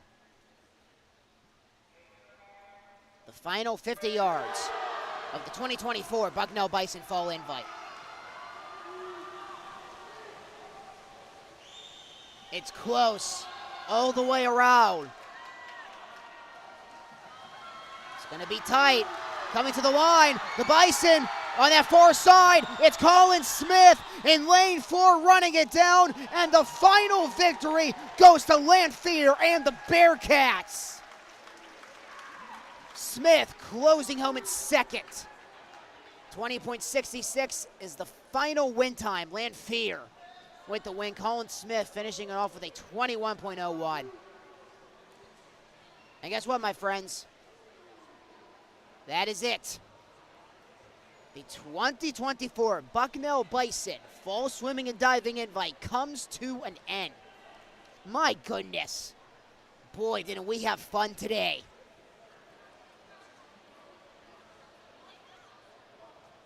We sure did. I want to thank Binghamton and Seton Hall for joining us here this weekend. Binghamton, they're going to be busy up until Thanksgiving. They're going to hit the road. They'll head to Buffalo and take on Canisius next week. And then they'll head to Vistale to take on Cornell on November 8th. And then before Thanksgiving and their last meet before 2025, they'll head to Providence for the Brown Invitational. Now looking over the remaining schedule for the Seton Hall Pirates. They're going to head to Bethlehem next week to take on Lehigh. So back-to-back Patriot League matchups for the Pirates, and then they'll head to Drexel for that short drive before they go back home on November 9th against Drexel. And then Seton Hall is going to be right back here next month for the Bucknell Invitational, and those will be that will be the final event of the season for Seton Hall before 2025. And then last but not least for the Bison are going to continue their homestand for the remainder of this month, as the Bison will have next weekend off, and they will host American Lafayette and Navy. All Patriot League matchups for the Bison coming up in 2 weeks' time from now, all on Saturday, November 9th. American coming up from D.C., Lafayette coming from Easton, and Navy coming from Annapolis before we settle things down and then get ready for the Bucknell Invite before Thanksgiving on November 22nd, 23rd, and 24th. Well, my friends, that is going to do it for us here from Kinney Natatorium in Lewisburg as the 2024 Fall Invite for Bucknell Swimming and Diving comes to an end here this afternoon. Once again, we want to thank Seton Hall and Binghamton for joining us this afternoon, and we want to thank all of you for joining us on the Bucknell Bison YouTube channel. Colin the Bias signing off from the Kinney Natatorium. Hope you all enjoy the rest of your Saturday as we close off the 2024 Bucknell Bison Swimming and Diving Fall Invite.